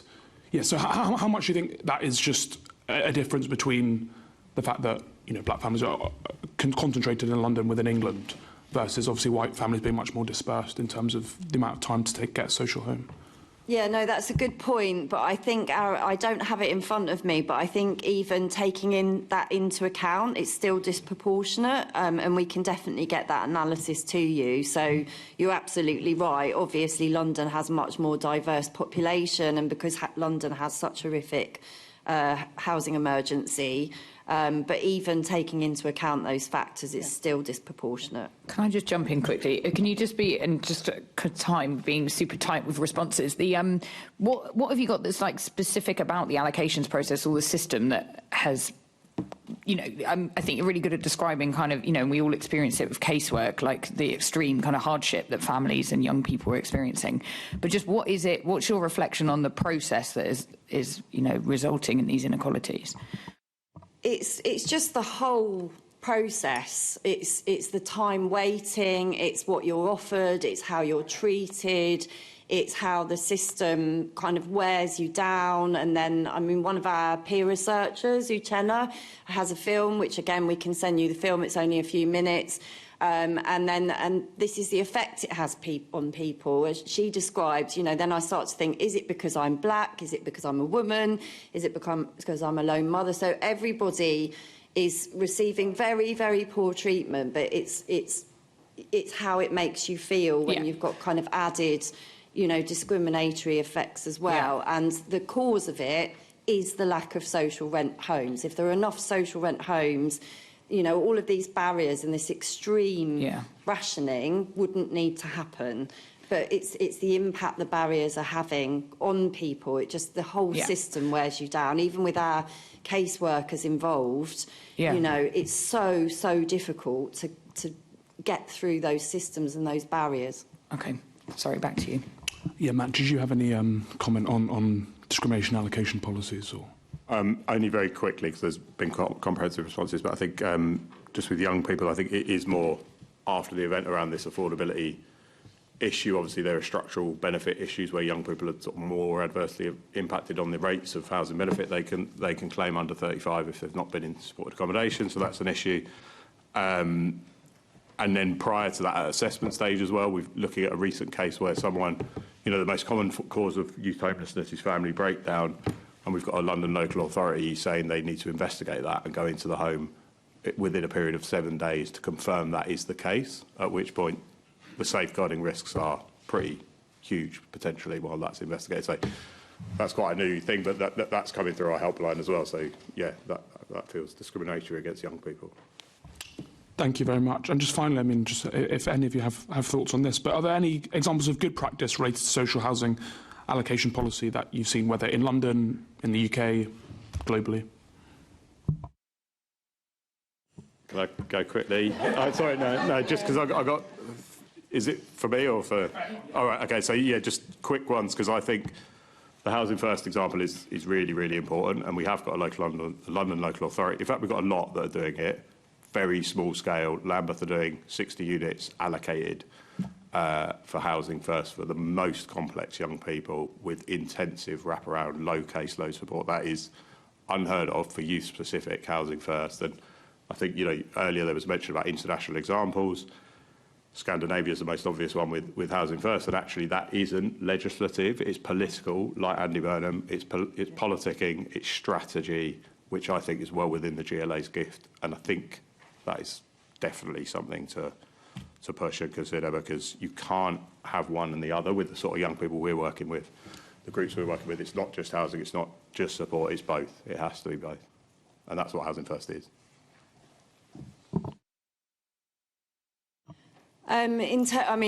We're not seeing that much good practice at the moment, I have to say, because obviously the cases that come to shelter are, by their very nature, the ones where people have been very poorly served or had their rights breached.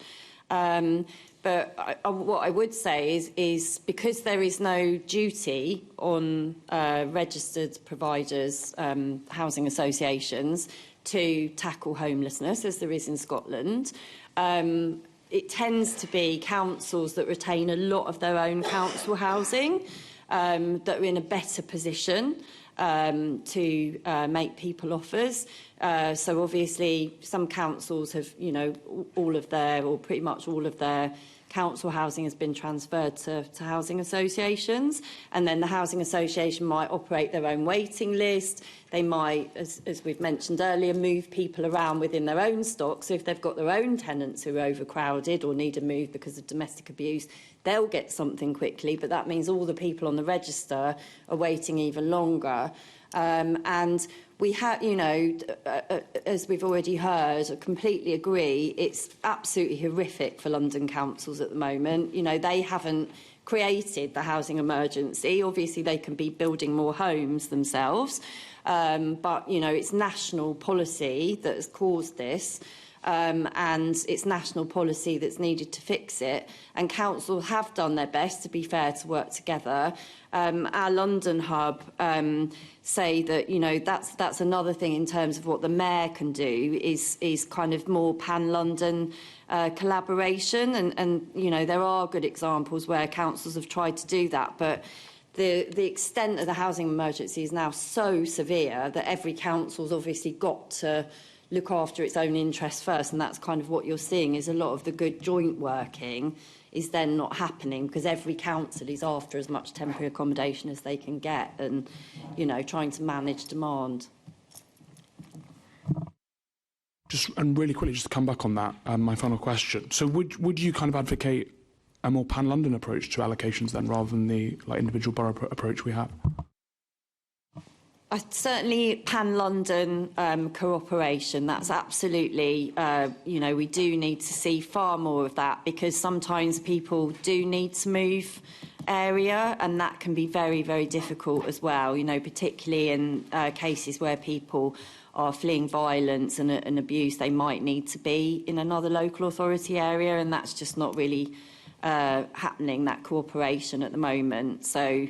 And then I think the other thing that I do want to mention that our hub have spoken about is the medical examinations that people are required to go through as well.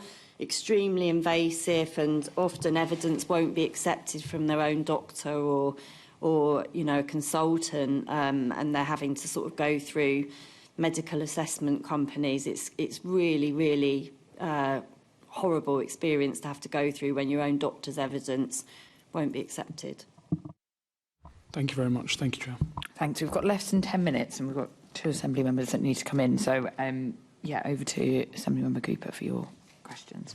But, yeah, if you can keep your answers quite tight, sorry. I know, and we're going to send some follow-up questions probably because you've got probably much more to say. I was going to ask you about local connection and residency requirements and whether or not you think they have a disproportionate impact on particular communities, and if so, how? Obviously, we've kind of touched on that a bit. Is there anything that you want to add to what has already been said? I'll start with Deborah. As Liz has already explained previously, definitely, you know, there have been cases, and we were involved in the Hillingdon case, where absolute, you know, discrimination in terms of ethnicity, but also, obviously, there are lots of other discriminatory effects as well of local criteria for getting on the waiting list. And particularly the other big one is people that have had arrears when it's often through no fault of their own. It's because the housing benefit is insufficient. So, of course, you're going to end up with arrears and then you're told that's a reason that you can't go on the list. Did you want to add anything to that? I mean, obviously, arrears is slightly... I don't think you can necessarily say that's a disproportionate impact on particular communities, which was the bit that I was trying to draw out, unless you think there's something about the way the money is allocated through housing benefit that's... The Hillingdon case, it was, I think a couple of the families were refugees and then Irish traveller families. Yes.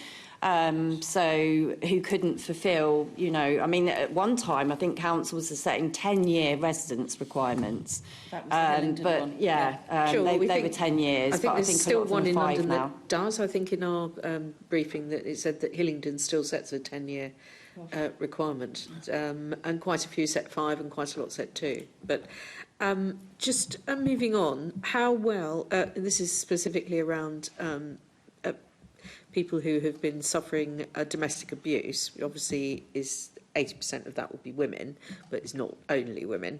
How well do you think current allocation policies support people who are trying to escape away from it, and what further measures could strengthen that support? And I'm going to come to Liz first, if that's okay.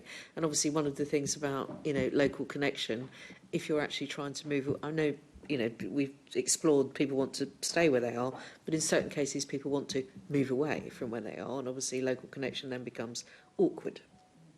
So there's things to say both about law and practice. On the homelessness side, since 2021, people who were homeless because of domestic abuse had a priority need, and that's affected single people without children, because you have a priority if you have children, so whether or not you were fleeing domestic abuse was less important, but it's affected those who are leaving domestic abuse and they don't have children, and that's been a good thing, because I think the second highest cause of homelessness is domestic abuse.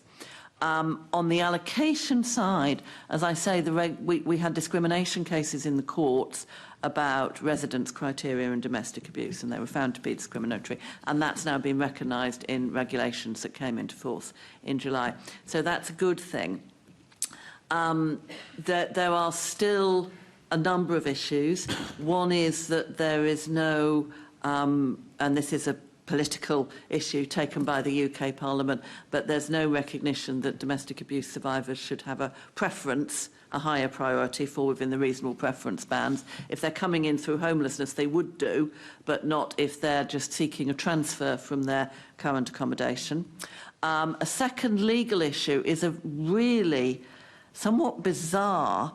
The Domestic Abuse Act provided that if you are moving from one social tenancy to another, you have to have a secure tenancy rather than a lower form of tenancy. That sounds great, but actually it only affects a tiny proportion of people who are giving up their secure tenancy, get another secure tenancy, and the Act says that it can't be a flexible tenancy, which is a fixed-term tenancy. It has to be a long-term secure tenancy.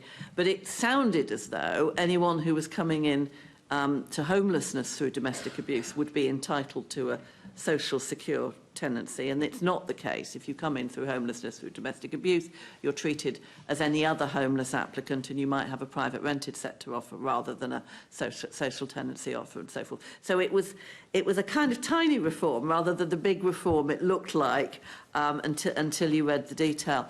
I think the other big problem, and Deborah and Matt will know about this better than I do, is that there is a lot of guidance both in homelessness and allocations about how you treat domestic abuse survivors who approach for housing help, and they should be treated, respectfully, empathically. They should be entitled to see the housing officer of the same sex if they want that. It is okay to ask for corroborative evidence, but housing officers have to understand that in domestic abuse there may not be corroborative evidence, and they have to assess the person's account as she gives it. I tend to use she because of the statistics you quoted, as she gives it, and assess whether or not that's credible when assessing whether or not they're subject to domestic abuse. So that's the guidance. The extent to which that happens in practice is not at all clear. And the other guidance is that it may well be appropriate, the point you made, for domestic abuse to be survivors to be allocated outside borough. That makes complete sense. But I have had a number of cases where out-of-borough offers have been made through homelessness to domestic abuse survivors. For various reasons, they have not, the survivor says that's not suitable. And the response from the council has been, well, you can't really be fleeing domestic abuse, because it's well known that if you're fleeing domestic abuse, you must want to be placed hundreds of miles away, ideally. Yes. So it's a very computer says no tick box approach to domestic abuse, and I suppose the other thing is that there should be a lot more training around handling domestic abuse cases. So picking up on that point and the one about going to other places, I also am a counsellor, and I think there's an area here that Centrepoint may have had some familiarity with. A young woman had come to me and had been involved in an abusive relationship, county lines, all of that sort of thing, and had been put into temporary accommodation. There seemed to be a complete lack of training about how to deal with her situation. She was quite desperate to move, but she wasn't prepared to go absolutely anywhere because she did have family, so she wanted to be completely away from... and the perpetrator was in prison, actually, while I was having the conversation with her. She was absolutely desperate to move away before the sentence was ended or, came to the point of release because of, the time served arrangements. Is this something that we need to be becoming more able to deal with? Because In the end, I mean, I think she was in temporary accommodation being run by a housing association who had properties in many boroughs, so I was able to assist her. But if she'd been in council temporary accommodation, I'm not sure it would have actually been possible to have got her moved before the sentence terminated, which was her absolute priority. And she was very clear that she wanted to move away. And it strikes me that this is an area, you know, if they're not very good at dealing with, you know, families that are broken, that dealing with young women who've got involved in edges or in criminality, this is very difficult, I think, for housing officers to deal with. Would you agree? I agree with everything you've said. I think that there's so many parallels with criminal sexual exploitation and serious youth violence and domestic violence, and we see a lot of county lines and things like that. And I think we need the evidential threshold is a massive problem. It's a really easy way to gatekeep, but it's completely discriminatory, I think. And actually, you need to work at pace in these situations. They're life and death, potentially. Yeah, and exactly. The way we've done that, and I've done it throughout my career, is not through a statutory legislative route. We do it through sub-regional reciprocal arrangements or housing associations having their own reciprocal, transfer policies and things like that. We move people quickly because that is sometimes what needs to be done to prevent something very serious happening. But it would be better if it was done through a legislative route, because that, we're working a little bit on promises and kind of, arrangements rather than law sometimes. Yeah, and I actually felt that I'm going to really have to tie us up with this question, sorry. Because she'd come to see me, and I happened to have done this in the past when I was working in this field, that actually I was able to kind of make those contacts. So, yeah, you think there's a gap there, thank you. Yeah, that was good to raise. We've just got one more quick question. I know we're running over time and we've got people waiting for the next meeting, but we've got one more quick question.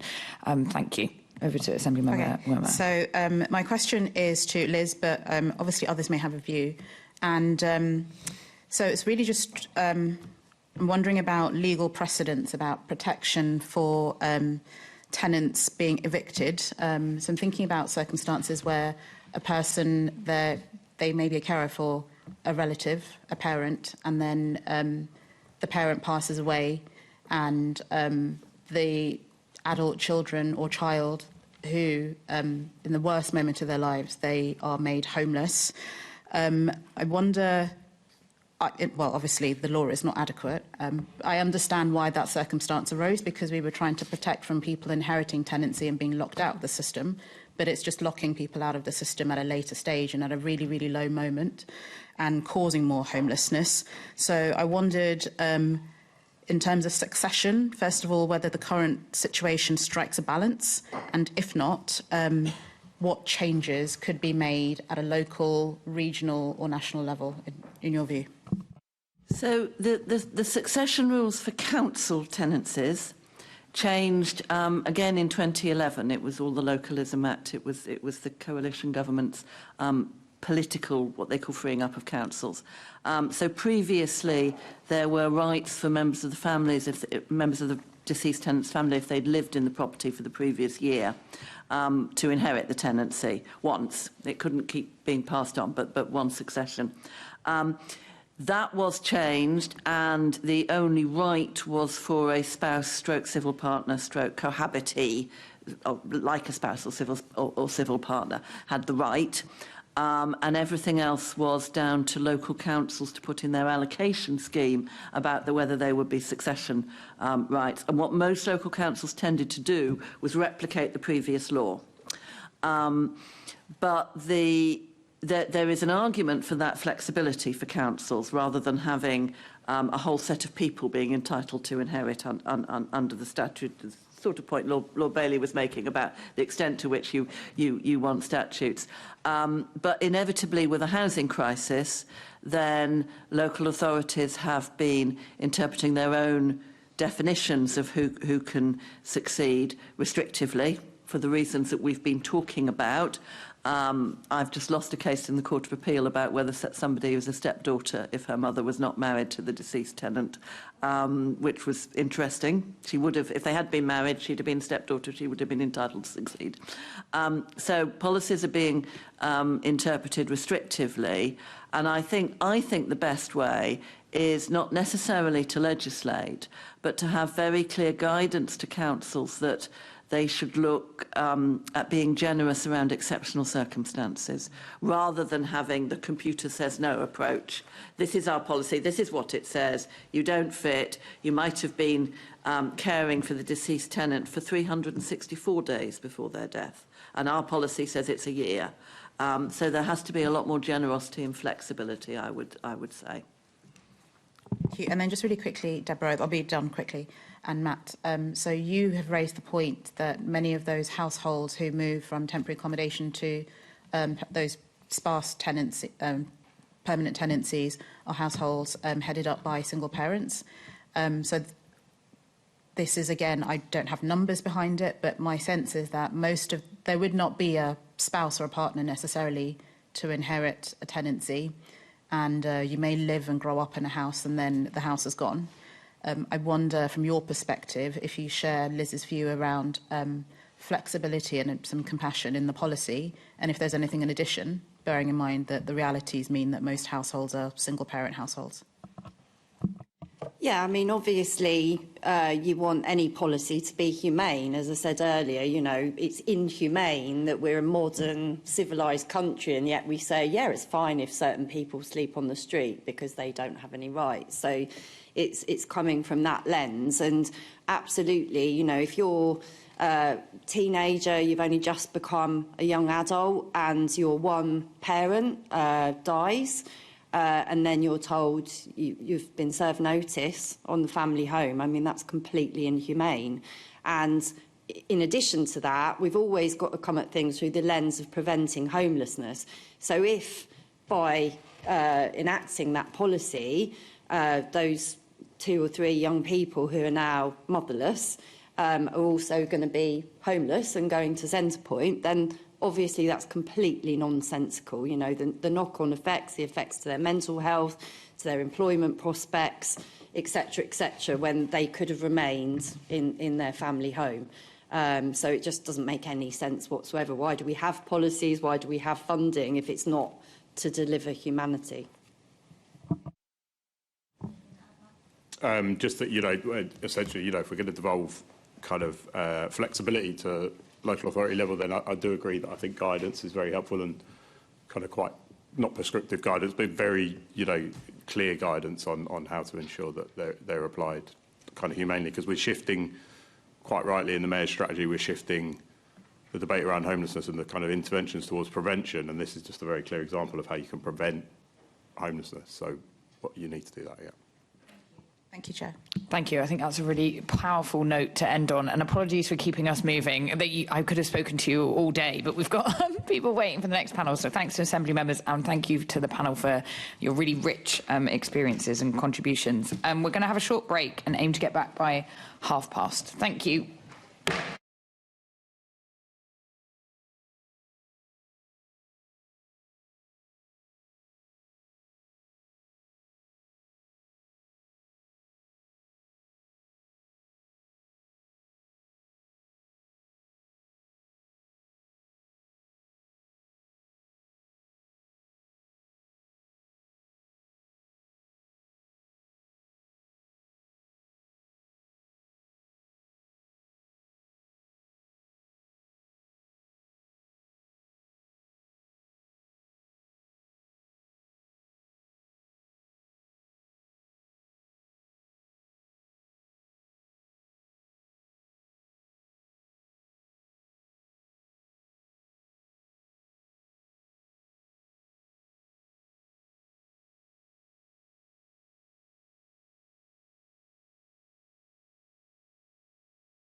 Welcome back to today's Housing Committee meeting where we are discussing allocations in social housing. So welcome to our second panel.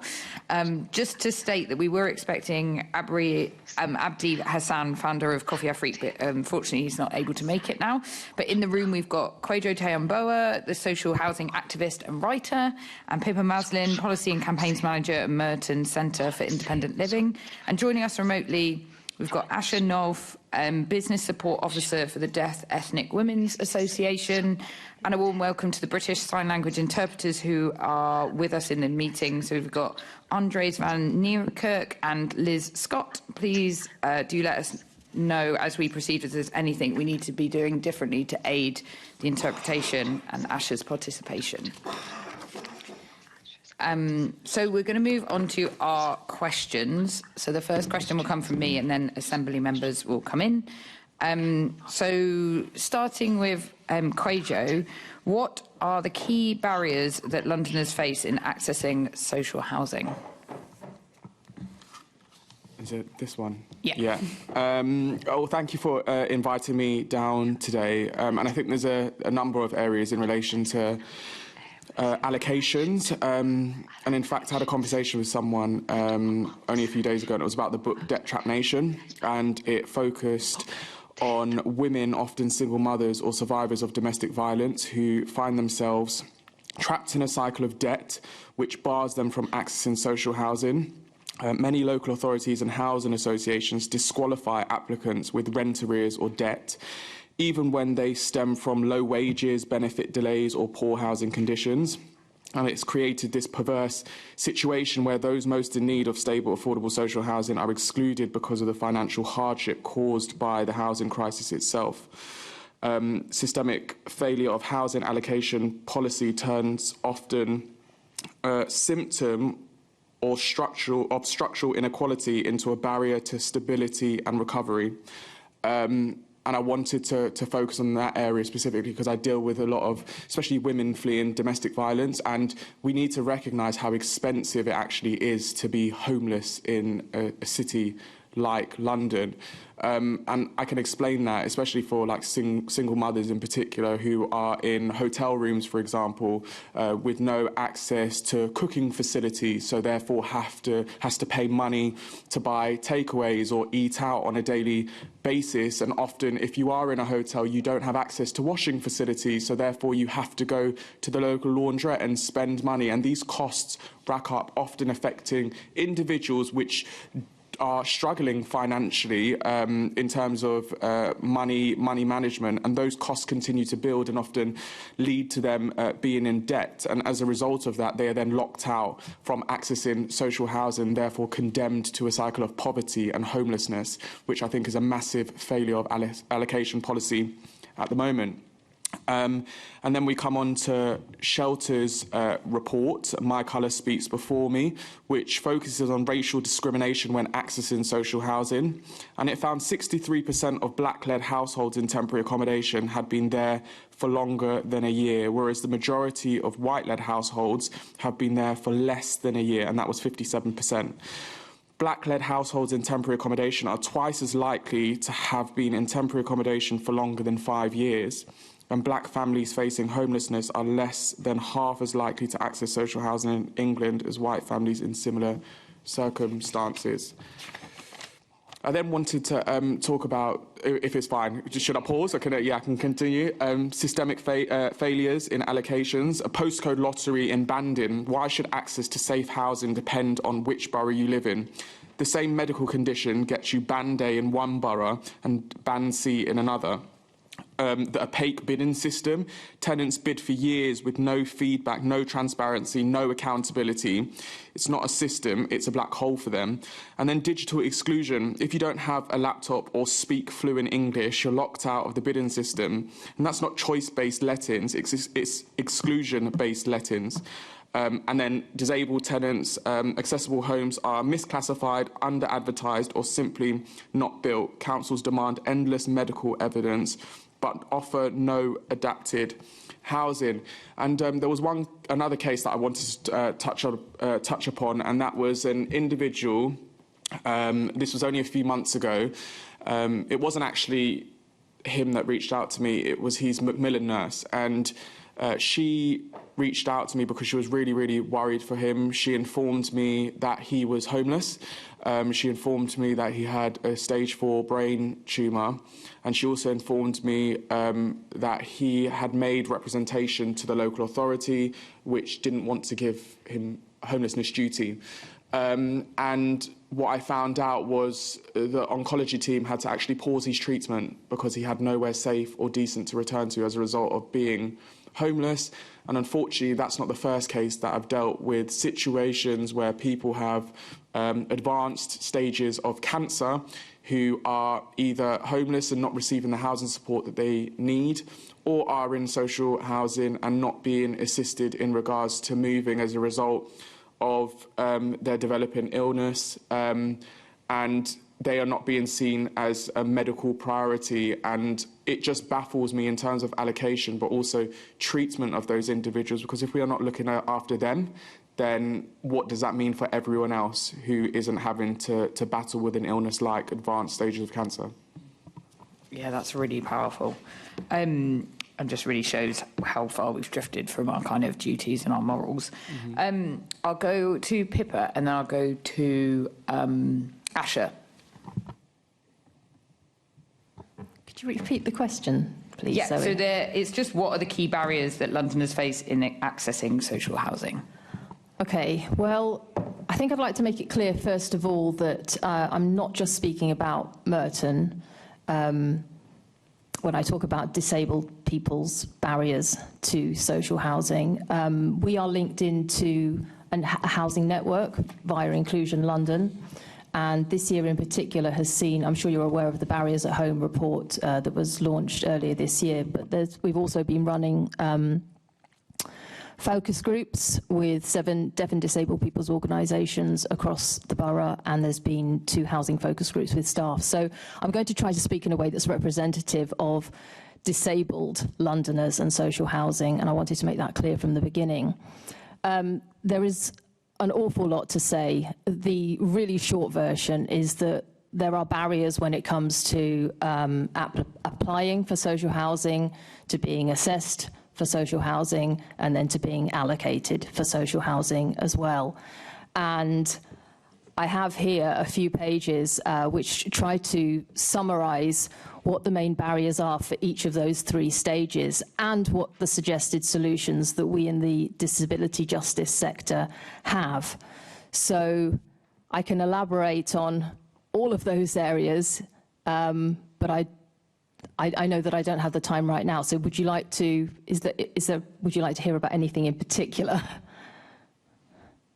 I mean, I think, yeah, maybe if you could touch on the application process. I think we come to some other questions throughout the, yeah. Yeah, if you want to touch on the barriers to application. Yeah, so with the application process, essentially, the main problem is that there's a lack of accessible formats of the application form for a start. So in some places it's paper only, in some places it's online only. What there's a lack of is that the multiple formats, so easy read, large print, BSL, audio, Braille, just not there in local authorities, it's not embedded. But on top of that, I'm afraid that a lot of people who come to us who are always in crisis have encountered difficulties when interacting with housing officers.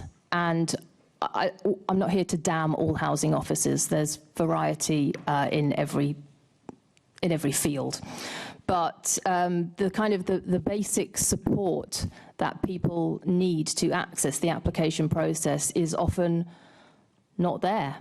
And what a lot of disabled Londoners end up doing when they're seeking social housing or rehousing in the social sector is that they come to a deaf and disabled people's organisation or a disabled people's organisation, and we, because I work for one and I'm linked with lots of them, we're quite underfunded, and there's a kind of an assumption that we in that sector will step up to doing what we think statutory services should be doing.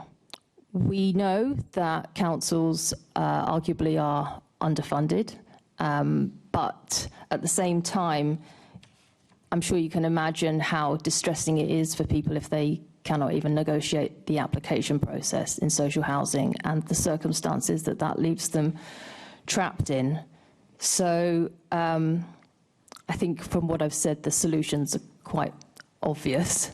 I can move on if you want. We come up to, I'll let Asha come in and then maybe we'll come on to some of the other points. Thank you. All right, thanks. Asha, the same question just around the key barriers that Londoners face in accessing social housing. Thanks. I totally agree with Pippa, her comments. The biggest barrier is the online application. It's not accessible for deaf people because of the language. It's completely different. British Sign Language has a different grammar, syntax, a different structure than English. So it makes it really difficult for deaf people to read and then write their answers. It's very, very difficult. Also, there's not enough advice out there to support deaf people. There's not enough deaf awareness. And there's discrimination because there's no equality or equity. Most deaf and disabled people and the ethnic minorities, deaf ethnic minorities, we're often at the bottom of the list, and we have lots of issues like disabled people accessing proper housing, looking at their needs. And obviously we're put on the bottom of the waiting list. And when they're struggling to find the right equipment for their home. So I support a lot of deaf women and they're struggling. I try to translate to them what the application form I translate to them to ensure, well, what would make it easier if we had plain English for us to translate that for our deaf women. If you think about all the papers that come along, deaf people can't read English because their language is totally different to yours. So that's the barriers that deaf women face. We could swap interpreters. Great, thank you. Thank you for that contribution. I'm going to move on to Assembly Member Lord Bailey for the next questions. Thank you. I'm going to come to you, Kojo, quickly, just for a couple of clarifications on the report. The report was very big on that. There's structural issues for black families, but I'm asking you to tell me what are those issues? What are the differences? What's particular pressures for black families that don't exist for poor white families?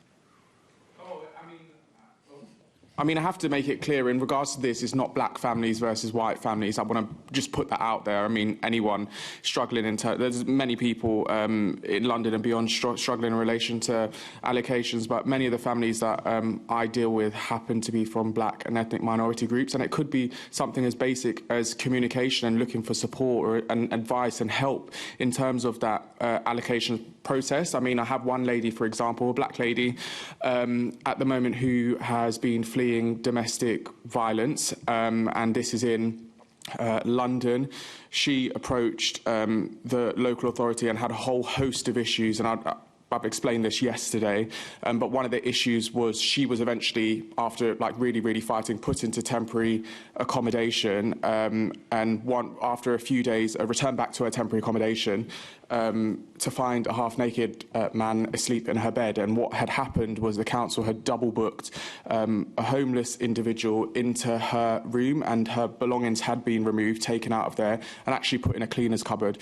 And we managed to get that resolved and sorted. But even in terms of her bidding number, I mean, she was moved into that temporary accommodation back in August, and I have been up until recently asking to be provided that bidding number for her so she could start bidding for social housing, and she still hasn't been given that. She hasn't been treated as a priority, and this is what I tend to see all the time, especially when it comes to allocation and support, is that there isn't enough support, there is a lack of support, and it's also like a lack of willingness to help in individual situations and with families in particular. So that is what I tend to see in terms of my work and families that I work with, and the majority of people I happen to work with happen to be from black and ethnic minority groups. Thank you for that, because I too share your thing about it isn't black families versus white families, and if there is something particular to black families, let's tease it out. But I'm hearing that it's bad for everybody, black and white, and I'm just trying to get to the bottom of that. Let me quickly give you the broader question, and Pippa as well, take this in, and on our online guests as well, because I'll come to you all. What are the current key barriers to Londoners facing trying to access social housing? So we know that the number one thing is that there's not enough of it. But if you had to pinpoint one thing that you would change first, not only, but first, what would you go with? If I start to Pippa and I come back to you, Kojo, and then we'll go online. Oh, sorry, am I reading the wrong question? Sorry. Do current allocation schemes in London adequately identify and prioritise people the most urgent need? So there's a lot of need out there, yeah, but is this system accurate? Is it putting people in the right priority order? I'll start with Pippa and then I'll come to you, Coach.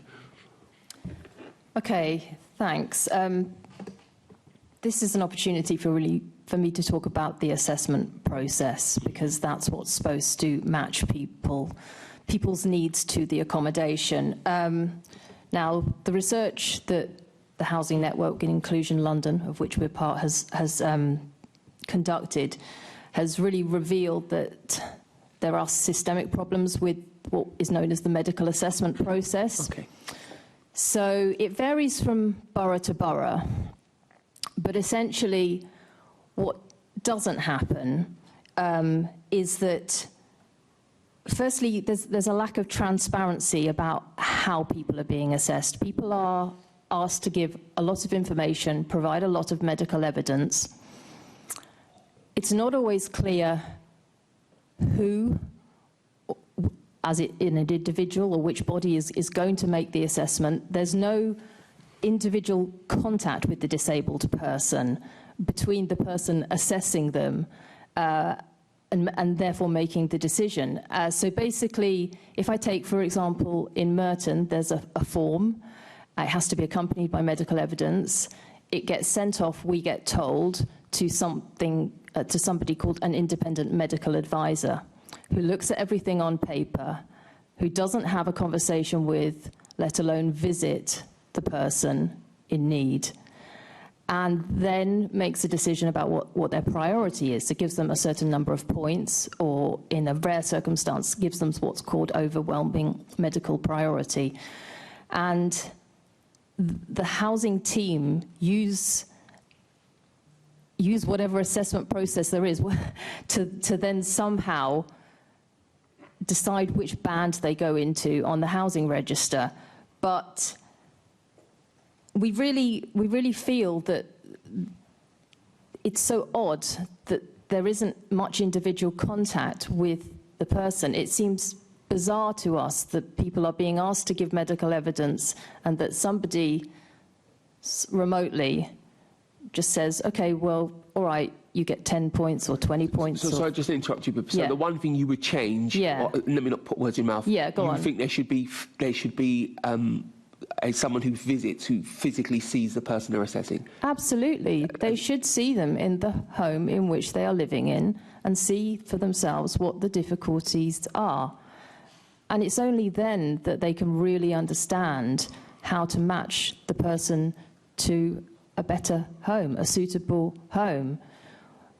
We understand that would take lots of resource, but yes, that is the main thing that we would change, because for now, I'm sure you can imagine how much gets lost in translation between, somebody looking at someone's medical evidence and the difference between that and talking to them and seeing the barriers that they have in their current property and what they therefore need.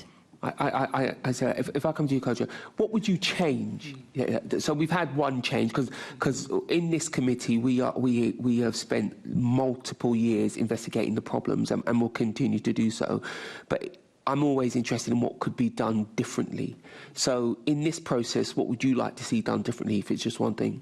Well, I just really want to come in on that point. I haven't ever had a chance to... Sorry, I'm going to keep forgetting to switch this on. I haven't ever had a chance to address this and talk about this, but I've had similar issues with tenants who have disabilities or medical needs, whose doctors, nurses, medical professionals write on their behalf into local authorities and provide as much evidence as they can. And it's almost as if it's dismissed, because the local authority will then turn around and say, we are going to get our own independent medical advice. Again, not meeting these individuals in person, reading bits of information, coming to their own conclusion, and these medical experts are being paid by that local authority, which to me is bias. It almost seems as though they are paying them to come up with a decision that they want rather than what's in the best needs of those individuals that need support, that need help with allocations. And actually sometimes what you see is a complete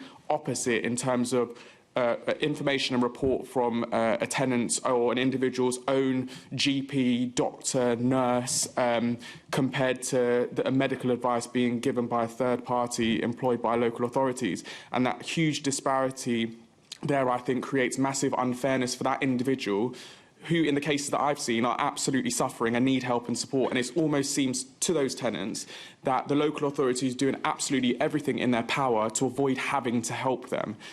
So I wanted to come in that because I have seen that firsthand myself. In terms of the change that I would like to see is a co-production of policies. I think first and foremost that's something that should happen, not top-down fixes like tenants sitting down on allocation panels, let disabled residents help design accessibility standards, let victims of domestic violence shape prioritisation rules and listen to those with lived experience. I mean, that for me is the foundation of changing things. I think the most informed and effective policy will be created alongside those that are going to be affected by that policy or affected at the lack of that policy being there now, but enough of that doesn't happen. Those individuals, unfortunately, aren't sat around those tables and decisions are being made for them rather than with them. And I think fundamentally that's one of the biggest changes, outside of obviously building the homes that we need, that can happen and happen in the short term. I'm going to come to Asha. I'll repeat the question again to Asha. What are the current difficulties? Do current allocation schemes in London adequately identify and prioritise people the most urgent need?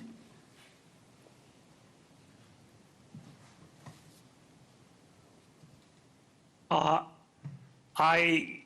feel that the allocation team does not work that well in identifying needs that match the adequate housing. The boroughs within London are not consistent in their approach. They all work differently in London boroughs. It's not the same process that they follow. And this situation means that I can't say which are good and which are bad. It's difficult to pinpoint.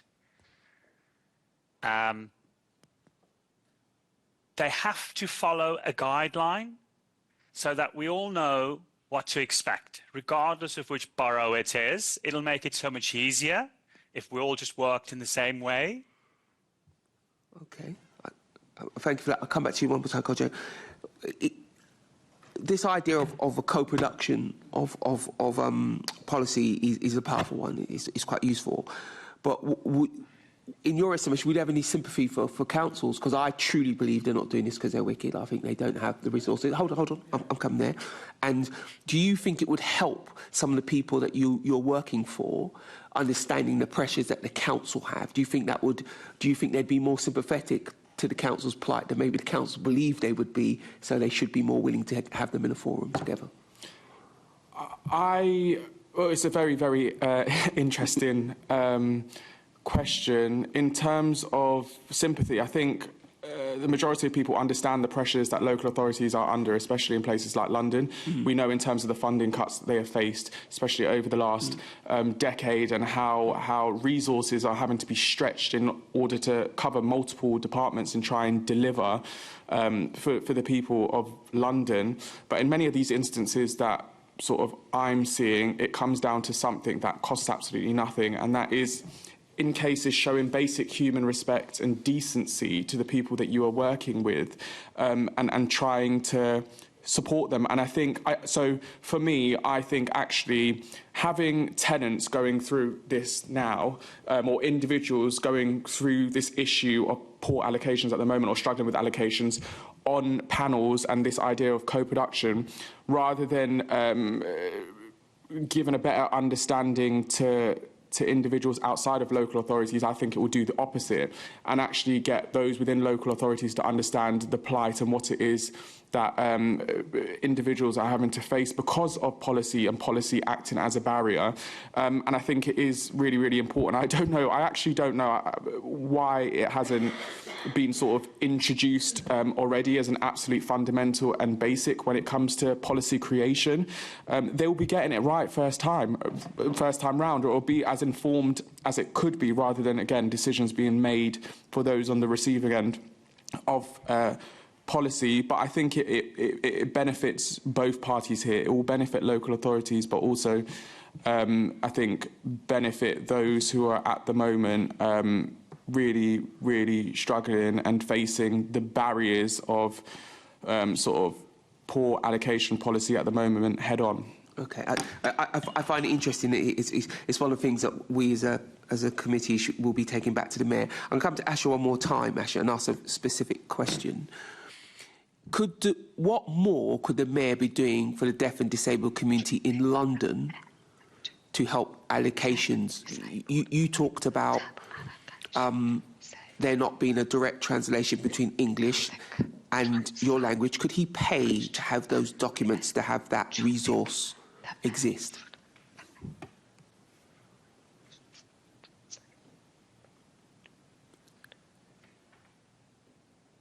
Could you repeat the question again?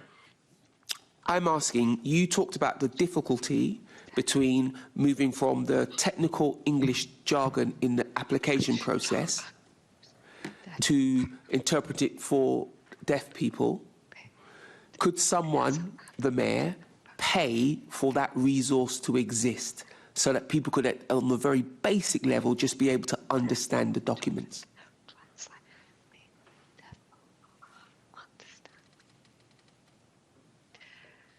It really, really depends. Okay. It depends. If a deaf person would come and see the Mayor or see somebody translating it to BSL, it really, it depends where or how that will be done. Okay, but is it possible?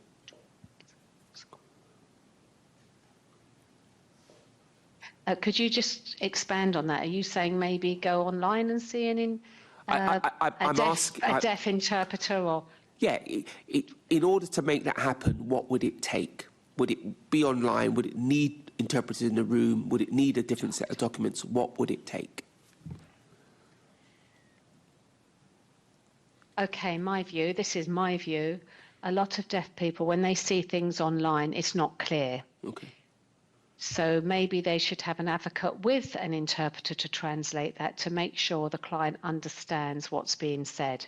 Or you could have like a video, a BSL with online. Online. And then an interpreter, when you get them on the screen translating it. So it makes it more live. Or you have an appointment and you book an interpreter, and the advocate goes, or the housing officer goes through the application with them, with the interpreter through BSL. Thank you. I'm very, very quickly. Pippa, I see you nodding. in your wider work about increasing accessibility, how supported are you, not as an individual, as a sector, with innovation, with funding, with just the art of the possible? Could the mayor be getting people together to make more things happen through innovation, through raising money, all those kind of things? And if so, one thing you'd like to see him do? Well, your question about could the mayor fund basically more accessible application processes and assessment processes, not really my place to answer. I mean, ideally, yes. If the mayor is prepared to work with local authorities and deaf and disabled people's organisations who support disabled people to basically make the process much more accessible, then absolutely. I don't know the funding arrangements, but we would love it in the DDPO sector if we could have more funding, because I think I speak for a lot of DDPOs. We are scrabbling around for funding. There was a kind of a slightly better situation during the pandemic, and coming out of the pandemic, there seemed to be a recognition among lots of funding bodies that DDPOs need the funding to help people, and they need multiple year funding. That's a really important point, not just like 1 year funding and then it evaporates. But yeah, not entirely sure what's in the mayor's power when it comes to working with all of the London authorities. It's well within your rights to ask for the money. Let's be very clear about that. We can all ask the mayor for money. He's got loads of it. I'll come to you, okay. And secondly, I was thinking around your sector may want to come together in these groups and ask for very specific things, because that's easier for the mayor to address. Yes. To be fair to the mayor, he can't just take on lots of things that he has to find multiple years, but he can take on special projects, and that's why I focused on making things accessible. But in the interest of time, I'm going to quickly go to Kojo, because he seemed to have something he really wanted to say. Yes, I forgot it for a second, but it came back. I was going to say, there is, I mean, in terms of asking for like additional funding for this in order to implement new stuff, like I understand that and I get that, and that's fair enough. But also there's a need to streamline processes within local authorities, because it is somewhat of a mess and very, very, I don't even think it's just confusing for people outside of the organisation. I also think it's probably confusing for people within organisations too. There needs to be better efficiency. There has to be better streamlining of processes to make things easier and clearer for people.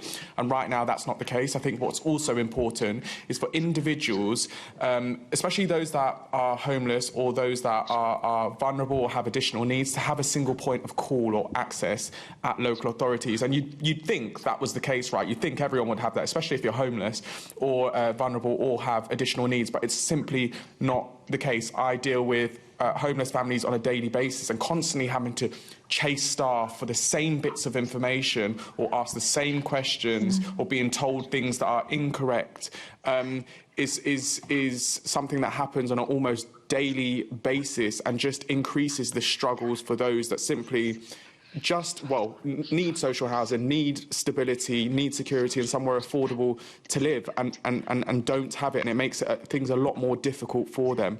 So I think one of the biggest things they could do is, one, streamline processes, but two, also make sure these individuals, these families, have a single point of call within the council that they can go to in order to access information, ask questions or receive support. And at the moment, again, I don't know why that's not happening, especially in London. Chair, I think one of the things we should look at is why councils all have different processes. They probably have a strong defence for that, but it'd be interesting as a committee to look at that. Yeah, and we have our far-wide councils for their policies, so we will be doing a bit of a look across as part of our investigation. And this, Kojo's comments do nicely move us on to Assemblymember Small-Edwards' next questions. Thank you, Chair, and good morning, everyone. Kojo, how effectively do you think local authorities provide Londoners in housing need with information and advice on housing allocation, particularly as well on waiting times?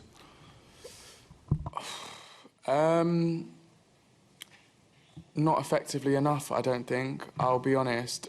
Just information in general, it's almost like pulling teeth sometimes in order to get the information that you need, and especially on waiting times. I mean, the people that I sort of deal with are told that you will be put into temporary accommodation, but they can't tell you or estimate how long you're going to be there, whether it's going to be 2 weeks or 2 years or 5 years or more. So they're often left in a state of limbo, and I end up getting loads of questions for them from these same individuals that I work with that actually local authorities should be giving them the answers to, because that's exactly who I'm going to go back to with those same questions, and they're not given that information in the first instance, which I fundamentally think needs to change. It's almost as if they're firefighting this issue, and I understand, again, the pressures on local authorities, especially when it comes to temporary accommodation, when it comes to homelessness and trying to house families, but they also need to remember that these are individuals who are, in many cases, don't know where they're going to lay their head at night, who should be provided with reassurance, with the information that they need in order to make future decisions, but again, like I said, to reassure them. Thank you. And from your experience, which groups do you think, if any, are most at risk of being left behind by the current allocation system? Oh, which groups? Again, I mean, I spoke about it earlier. It's something that I was recently made aware of, but those fleeing domestic violence, and I know there's been changes at government level, especially last year, but it's not necessarily translating through into what I'm seeing and what I'm dealing with, especially when it comes to local authorities and those individuals.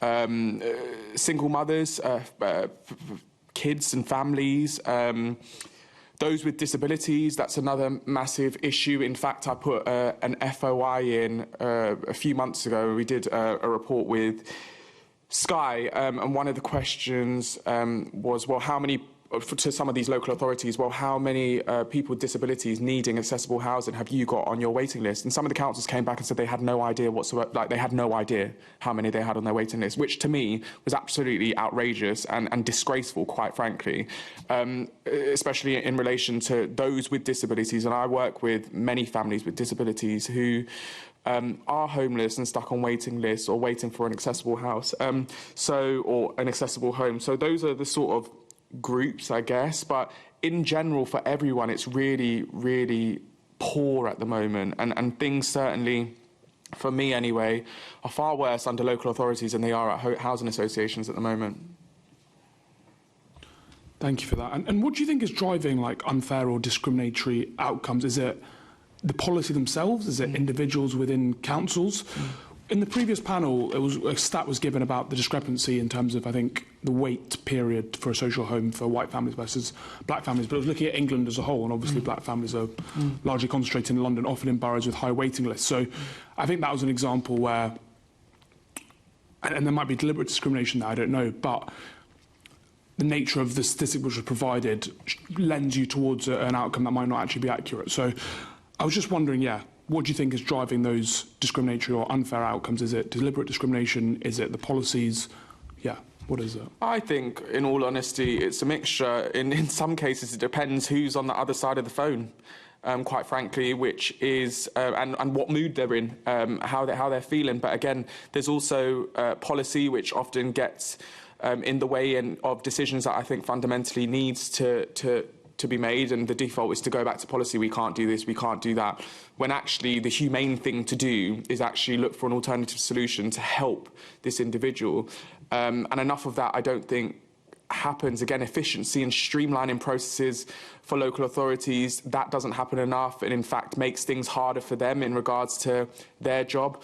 I mean, the obvious answer is funding for local authorities. That would tackle a lot of the issues that we're seeing. And quite frankly, local authorities haven't received the funding they need for a very long time, which means that the resources they do have, they're having to stretch, like I said earlier on. And that means vulnerable people that need help and support are ultimately falling through the net as a result of that, especially when it comes to housing, especially when it comes to homelessness, and it's simply not good enough. I mean, in terms of that race question, it's interesting because, like I say, I don't want to pit white families against black families or minorities against white families, because that would be the wrong thing to do. Regardless of race, so many people in London are struggling with this same sort of issue, but we also cannot ignore the elephant in the room, and that data is there, and it's there for a reason. It's been proven, and clearly there are systemic issues here, and people have asked me in the past, does racism exist within social housing? Yes, because I've experienced it, my family have experienced it, my dad experienced it.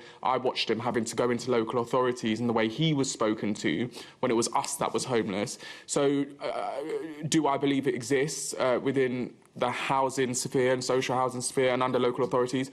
Absolutely, and something has to be done about it. When I was going through it was about 15 years ago. Things are far worse now than they were 15 years ago. Thank you very much. That's really powerful. Are there any areas where you think the allocations policy is potentially working well, or is there any examples from across the country or maybe internationally where allocations are working better than they are in London currently?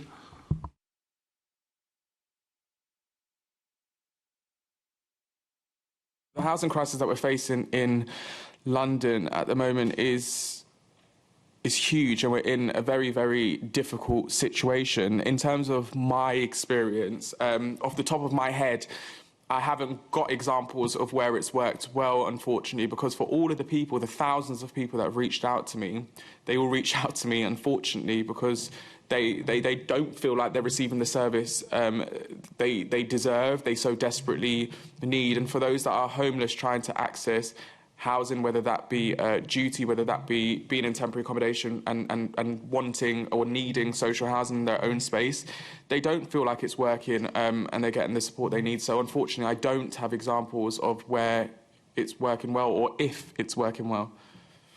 Thank you very much. Thank you, Chair. Thank you. Ashley, I'm going to come to you and then Pippa for this next question, but I just wanted to see if there was anything you wanted to add to that question before I move on to the next one.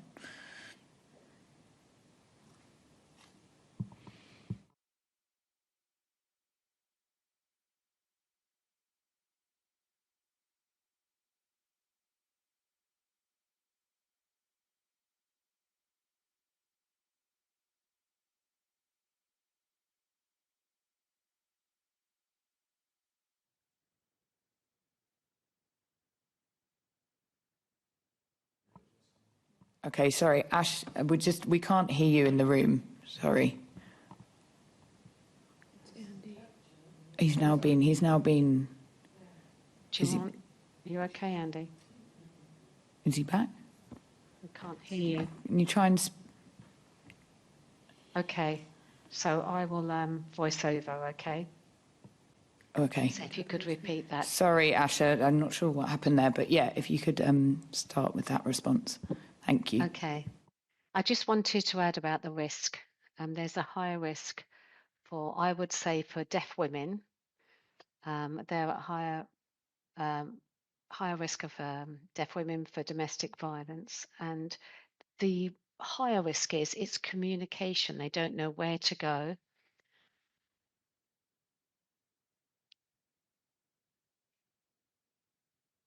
If they're waiting to be offered a house, it's the translation again.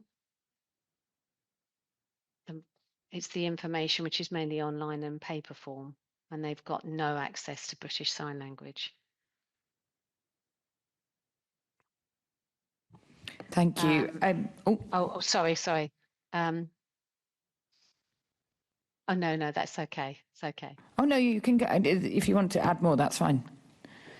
Okay. With housing, they always say, can you please phone us? But I can't hear. I mean, we just can't. But you think about social housing, and it's their responsibility. And a lot of the time they refuse to book BSL interpreters.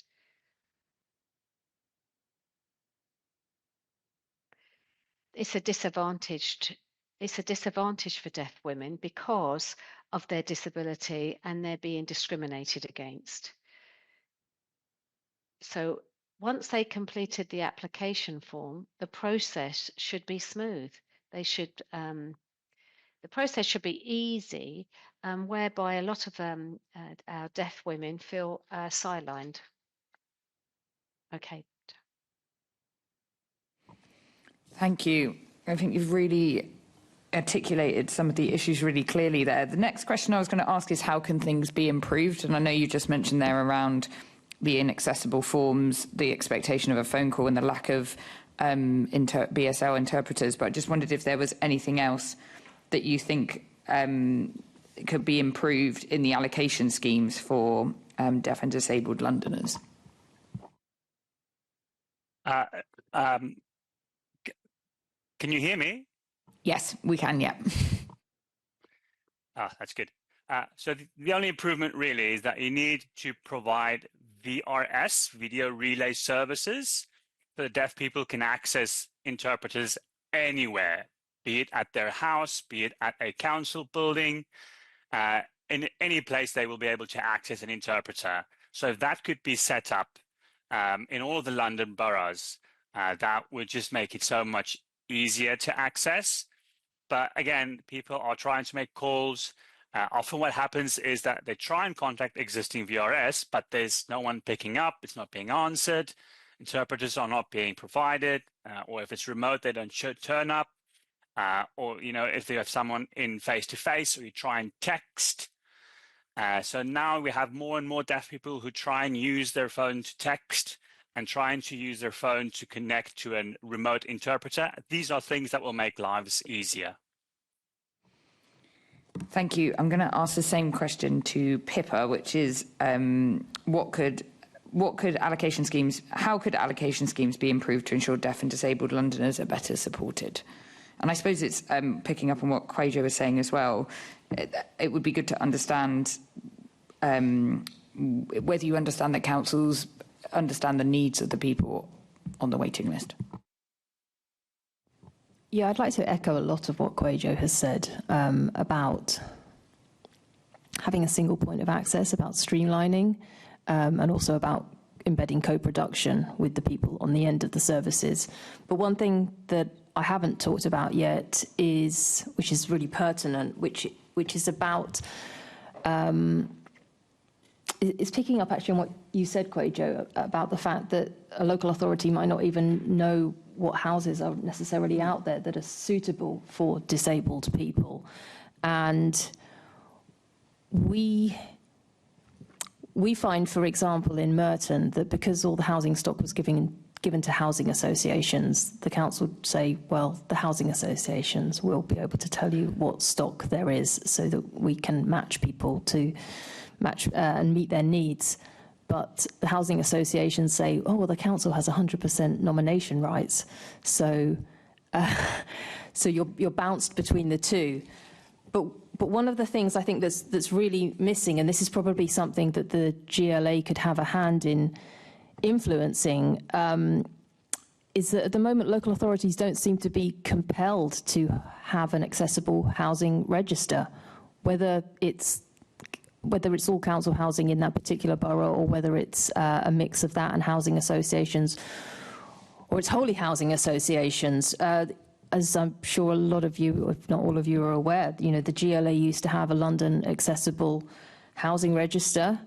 It doesn't seem to be. It just doesn't seem to be being used. It needs to be reintroduced. It needs to be updated. It obviously needs to be. It's going to require a lot of cooperation with all of the London boroughs. It is going to be an awful lot of work, but I think that in our sector, we don't see how people's needs are going to be met if the people who own the stock, whether it's the councils or the housing associations, if they don't know what is out there, how on earth can they match people with the right properties? Yeah, I think that's a very good point. Kwadwo, did you want to come in there? Yeah, I did. I actually had a conversation with someone that works for an insurance firm that normally social housing providers go to and they support. And actually they said they've had situations where they ask providers for information on sort of all their stock and their homes. And there may be like a specific I don't know, property or address that they ask them about, and the provider doesn't actually know the details of it, not sure whether they own it or not, not sure how long if it's been empty, how long it's been empty for, and the way they described it to me, and it frustrates them, they said, the way they described it to me is almost as if I had a vehicle, I phone an insurance company, say I've got a vehicle, it's blue, I cannot tell you where it is, I cannot tell you if someone else is driving it, I'm not quite sure how old it is, yeah, would you be able to help me, would you be able to insure us? That's a massive, massive problem when it comes to social housing providers and managing their stock, because are those homes empty or not, especially during the biggest housing crisis since the Second World War? So I definitely think big questions need to be asked of local authorities when it comes to managing their own stock and finding out, well, I say managing their own stock, but also understanding, like, especially because they have so many people on waiting lists, whether or not they have accessible homes that are just out there which they are not using, that could be put to use, and in turn bring them in revenue in the form of rent, which a lot of them say they need. Yes, and Asha was nodding a lot when you were speaking then, I think in agreement to the points you were making. I'm going to go over to Assemblymember Cooper. Thanks. So it's quite a thorny issue, and I know it's one that you've commented on, actually, Kwejo, but it's the one about succession. Now, obviously, for people who are there and have just suffered a bereavement, then being asked to move out of their house can be quite difficult. But if you're a local authority, and we know that resources are scarce, not, you know, we've just been talking about the scarcity of resources, which is why there's been a lot of attention paid to trying to get people to downsize who are still in a 4-bedroom flat, and there's only one of them left because their children have moved out and perhaps their partner has passed away. But in this situation, you've obviously got somebody who might want to stay in a flat or a house that may not be the right dimensions, or it might be for a specific group of people. But where should we have that balance, though, in terms of duty of care to people who are there, and kind of saying, now it's time for you to leave, you know, we're so sorry that your mum or dad died, but now it's time you've got to leave now, this minute, and also the fact that perhaps the accommodation is really desperately needed by others. It's quite a difficult one. It is a hard balance. I think it's quite disgraceful, though, that after a parent dies, or in some cases both parents had an individual where both mum and dad passed away in the space of a few months, and then they were evicted from their home. And in some instances, I've had cases where individuals aren't asking even to remain in the property, but have time to go through the belongings of their parent that has passed away. One situation in London where the local authority said they would give this individual time to go through their parents' belongings. They didn't. They went in, they removed all of the individual's belongings, including her mum's medical equipment, left it outside the front door and changed the locks of the property, and which shows no compassion, no decency, no respect whatsoever, but especially in regards to... Possibly illegal if they just went in and changed the Well, locks? I thought so. I thought that, and I got reassurance that they weren't going to do that, but they did. They went ahead and did it anyway, which goes to show the behaviour of some individuals, unfortunately, that work in local authorities, but specifically talking about, and there's been a few cases, I have had many cases, especially young people, that have been evicted after their parents pass away, and there have been a number of young boys or men, for example, that have been evicted, and we know in terms of housing allocation, that once they are evicted, they are just going to be turfed back down to the bottom of a council waiting list, and probably won't gain access back into the social housing world as a result of that. So not only are they having to grieve the death of a parent, but on top of that, we're saying it's fine to then go and make these individuals, who are often young people and the children of these individuals, homeless. I do understand the case in regards to, well, some of these properties, I mean, we're dealing with a lot of overcrowding, so even in some cases, if a parent does pass away, the young kids still fill the sort of rooms of the property, but are still, as a result of that happening, being evicted, but in cases where we're talking about the size of property, that's understandable in terms of local authorities if they were offering alternatives, if they were to offer alternatives. But in some of the cases I've seen, that's not even been the case. They've just said your parents have gone, they were the tenant, you need to pack your belongings and you need to move out. But there was a case that I had a few days ago, in fact. So do you think that would be a really good solution then for them to actually offer something else, even temporary accommodation, rather than the thank you and good night kind of routine? I think it should be alternative permanent accommodation. I don't think it should be temporary accommodation, because then you're going to get into the situation that, you know, they might be joining a very long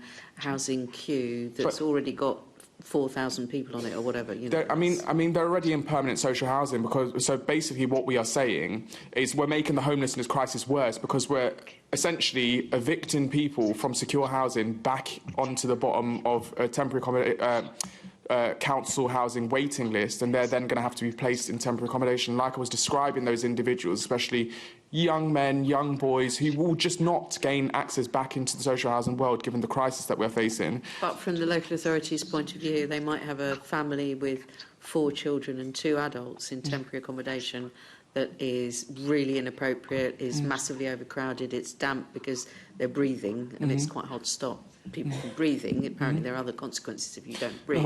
So, you know, and so they've got a 4-bedroom place that would be suitable, that would take them out of an unhealthy temporary accommodation and put them in there. And that temporary accommodation might be more suitable for some of the people who might be in the accommodation that they're coming out of, like the direct swap almost. Yeah, I mean, in regards to that situation, I completely understand that, but I still think those within secure housing shouldn't have to be put back into homelessness. Find an alternative, that is fair enough, but in terms of poor conditions, I mean, no one, whether you're in temporary accommodation or permanent social housing, should have to be living in disrepair. Point blank period, basically. So but sometimes it's caused because it's overcrowded. I mean, if you overcrowd accommodation and you've got a lot of people somewhere, then almost inevitably, you know, because people are warm and people give out moisture as they breathe, it is quite likely to end up, you know, damp and mouldy. Well, not necessarily damp, but you do get that sort of condensation that can happen. No, I so get just doing that switch could make a health difference for a very large family that's in massively overcrowded circumstances.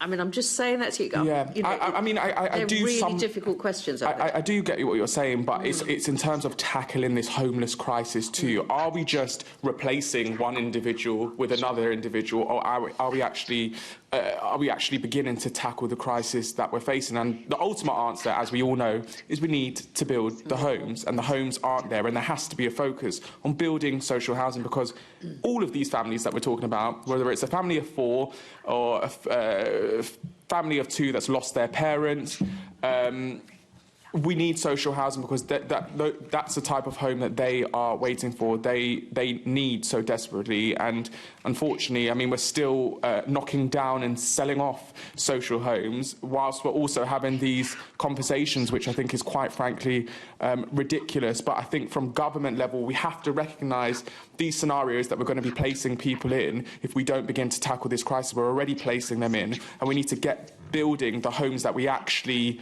need, and that is social housing. We need to start having that conversation, especially when we're talking about affordable housing. Yeah, I mean, I completely agree with you that is the underlying cause, but we've had the right to buy since 1983. We've never scrapped it since then, so even still building some of the homes, they can still end up being sold off to the individuals within them. But I'll leave it there because I think the chair will probably... So we need to get rid of the right to buy. I'll let you just say that. Get cross with me if we go off into a discussion of the right to buy as well. You should, yeah.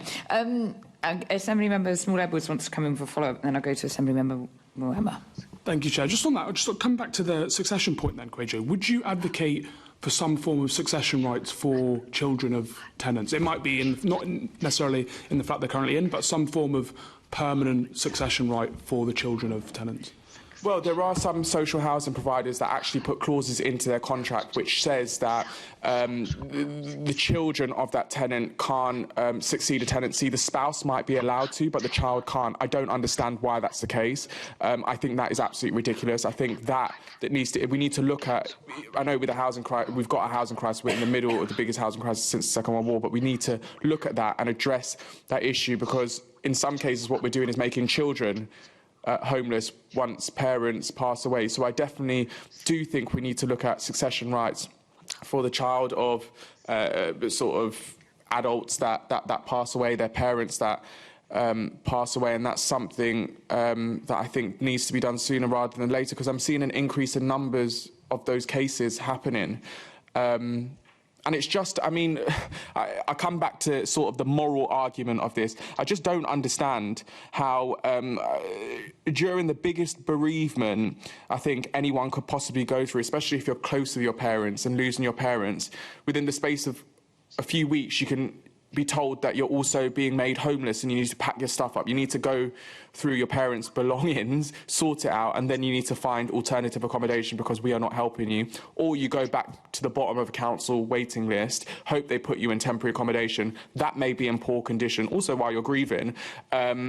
But that's the only thing we're offering you. I mean, it lacks basic humanity and decency. And this is, again, where I think policy gets in the way of decision-making. Because rather than thinking of people as human beings, what we're doing is thinking of them as units, numbers and bits of data on information that we need to move around in order to try and make things work.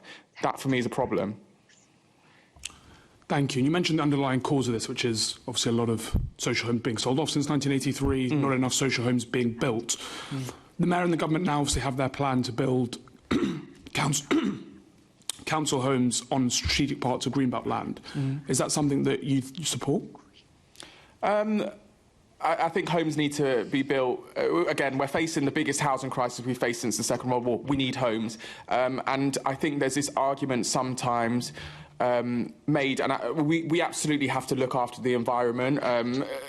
Climate change and global warming is a very, very real issue and something that we are facing massively, especially in cities when we're getting heat waves or during winter when we're getting really, really bad weather. But what I also recognise is that there are far too many people without shelter and a roof over their head. And Maslow's basic hierarchy of needs it states, just like food and water, in order to function as human beings, we also need access to shelter, and it is a human right, and far too many people don't have access to that at the moment. So there is this debate, and we have to be making sure we're building homes efficiently in the right areas, and quality homes too that are going to last long, and actually taking into consideration the impact on the environment. But for those that today don't have nowhere to sleep or living in temporary accommodation or have been stuck in temporary accommodation for 10 plus years, they'd argue that all they want is somewhere that is stable, safe and affordable to call home, and that isn't asking for too much. So we need, my point is we need homes. Yeah, I agree that we need homes. Thank you very much, Chair. Thank you. Thanks. Assemblymember Werner. Thank you. So just following on from Assemblymember Cooper's questions around succession and the children of social tenants, we've had this conversation about specific issues, and I've had another issue, similar sort of issue that has arisen, that fortunately was resolved favourably. In the previous panel, we heard from Liz Davies from Garden Court Chambers around the introduction of that power under the Localism Act in 2011. And I guess my first question is, well, I feel like I know the answer to this, but is there value in repealing that power? So to say to local authorities, you should use discretion, because my fear would be that if you say to a local authority at crisis point you can use discretion, their argument back is we don't have discretion because you need to have options to have discretion, as in housing options. But I really share that concern about the lack of rights for young adults or young people under 18 who lose parents and they don't have, they're not entitled to anything and in a lot of cases not entitled to temporary accommodation, and they're sort of cast out to the private rented sector to kind of fend for themselves, where they perhaps not at the point where they have learned to. You might be in a more secure situation where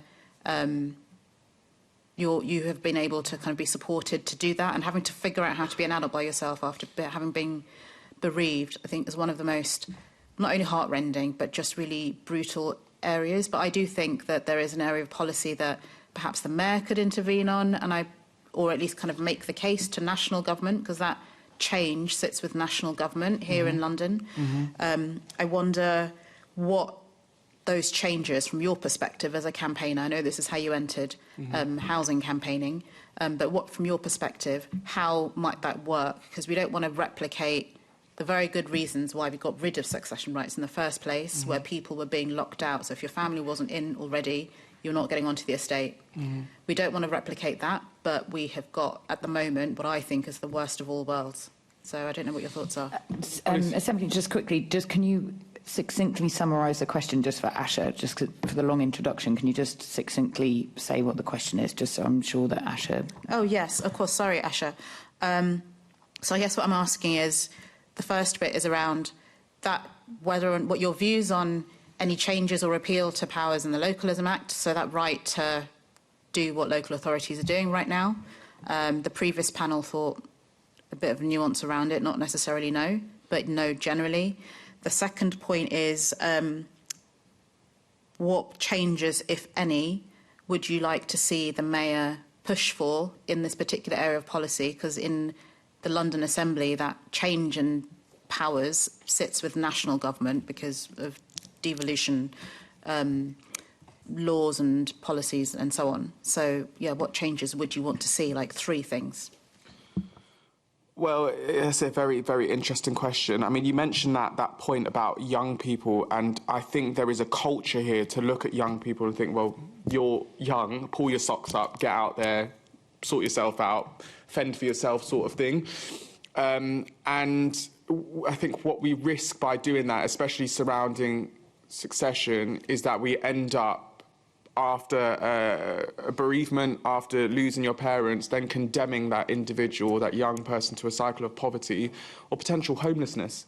And in fact, we are not helping the situation really when it comes to tackling the numbers of homeless people that we've got in general. I mean, what I would like to see is more discretion used, more humanity used when it comes to decision making. Enough of that doesn't happen, and individuals working in housing hides behind this idea of policies and numbers and data, which I think is absolutely wrong, and a massive part of the problem of what we are seeing now in relation to the housing crisis, and how individuals and how tenants feel that they are being treated. So I think fundamentally that needs to change. I think succession rights need to change, but also we have to, I mean, the elephant in the room is we need to be doing that alongside building the homes that we need. And I have to emphasise, especially for the Mayor of London, that needs to be council and social housing. I know we need homes of all tenure, but when we're thinking about the housing crisis and when we're talking about this specific issue where it's most acute, it's surrounding a lack of access to social housing, to council housing,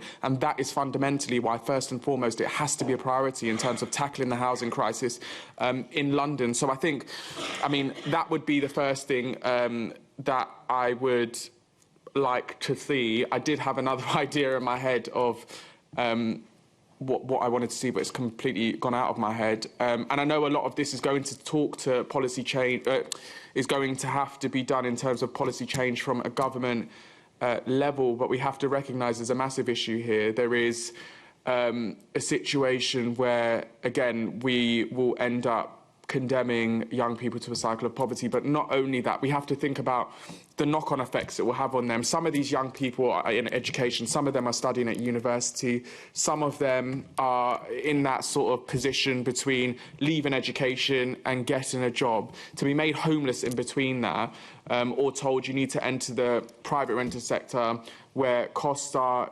extortionate after losing a parent and having to go through a process of trying to grieve, can end up breaking some of these individuals, a lot of these individuals. And I see this, I work with young people that have been through it, and in many of these cases it really, really does. So we need to think about not just them as individuals, but the knock-on and wider effects it's going to have, the domino effect on their lives, and also productivity in general and their future life chances. So if you could wave a magic wand, what would you ask the Mayor to do in terms of intervention? Or... Well, in terms of intervention, I don't know how far he could go in terms of his powers, but recognising this problem is here, talking more about discretion when it comes to succession rights, especially for young people that lose their parents, because it is a very, very difficult time, especially when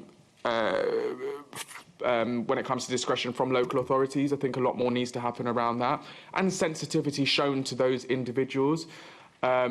Enough of that doesn't happen, but also I think what he could be potentially doing is having these conversations with central government, with MHCLG, with Steve Reed, Secretary of State, about doing more to try and tackle this issue, as well as pushing that message and the sort of agenda that in order to tackle all of these issues, the big solution is building the council and social homes that we need, and prioritising talking about that rather than just the umbrella of affordable housing, where many people would question, well, who is it affordable for? Thank you. We're just in the last couple of minutes, but I just wanted to check if Asha or Pippa wanted to add anything before we close. So I'll come to Asha first, if there was anything you feel you wanted to add before we end. Yes. I would really like to see that the communication with the clients is in an accessible way, that we make sure that we use written communication that are clear and in a visual format, that we provide British Sign Language interpretation that can help deaf people. We need to support deaf people, and this will also support people who are neurodivergent. Having clear communication that's visual in nature. It makes the whole social housing application process more accessible, and it needs to be clearer. There are these different bands, there are these different waiting lists, and that whole process needs to be transparent and clear, because as was mentioned, people don't know where they are on the list, they don't know what's going on. And the application form, as well, as I've mentioned, should be more accessible. There are several departments that we can approach, but which one do you approach? Who do you approach? Because deaf people can't phone someone. If they find someone to help them call someone, they get transferred from one to another to another. They don't know what to do. So make the process transparent, clear, and simple. Remove the complexity, remove the confusion, and that will be a more streamlined and simple process, and then accessible as well. Thank you. That was really helpful summary. Pippa, was there any final comments before we close? Yeah, one thing that I've not been able to say thus far is about the need for the London Plan targets for accessible housing to be actually met. And for local authorities to have the power to hold developers to account in that regard. So it's been the case for years that 90% of new builds are supposed to be built to accessible and adaptable standards, and then 10% is either wheelchair adaptable or wheelchair accessible. But the data shows that developers are time and again getting away with not meeting these targets. The local authorities seem to have no power to hold the developers, as I say, to account. And I'm not sure where the Mayor comes into it, because at the moment it's just kind of a theory. And what we see in Merton, and I think other boroughs see this too, if we think about the needs of disabled people, is that Kwejo is absolutely right, and I'm sure everybody here is united in the fact that more homes need to be built. But you need to meet those targets. They weren't just come up with randomly. If the Mayor can do one thing, not only in the region, but if he can speak up to national government too, that would help disabled people an awful lot. Great, thank you. And Kwejo, any final comments, things you didn't get to say? Yeah, there was just one part around in terms of solution and data oversight. I think there needs to be a lot more transparency between residents, individuals approaching councils and councils or local authorities, borough-level data on banding decisions, for example, bid outcomes and complaints that are upheld. We need those published for residents to see, because at the moment there isn't enough transparency there, and I think there needs to be transparency in order for there to be fairness to and an understanding of what's happening within local authorities. So that's one of the other changes that I think would really, really be helpful, and I'm quite surprised it isn't already there. Yeah, I think that's a really, really clear recommendation. Thank you to our panel. Oh, I haven't got my notes. Thank you for your time. Really, really appreciate everyone, as well as the BSL interpreters online. So yeah, thank you to Kwejo, Asha, and Pippa. We've got a couple bits of business to do, but if you want to go, you're welcome to. So if we can just note the report of today's discussion. Great, thank you. And also, can you delegate authority to me as chair in consultation with party group lead members to agree any output arising from the discussion? Agreed. Thanks. Can we note the committee's work programme? Noted. And the next meeting of the committee is scheduled for the 25th of November at 10 a.m. in the chamber. I have no urgent business, so I declare the meeting closed.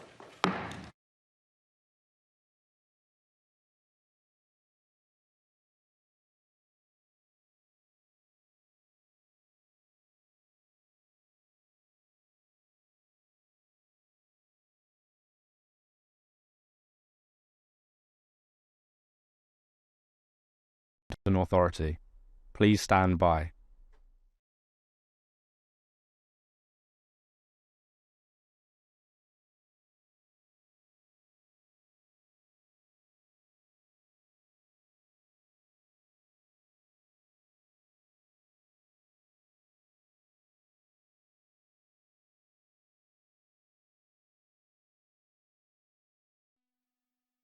This is the broadcast from City Hall, the home of the Greater London Authority. Please stand by.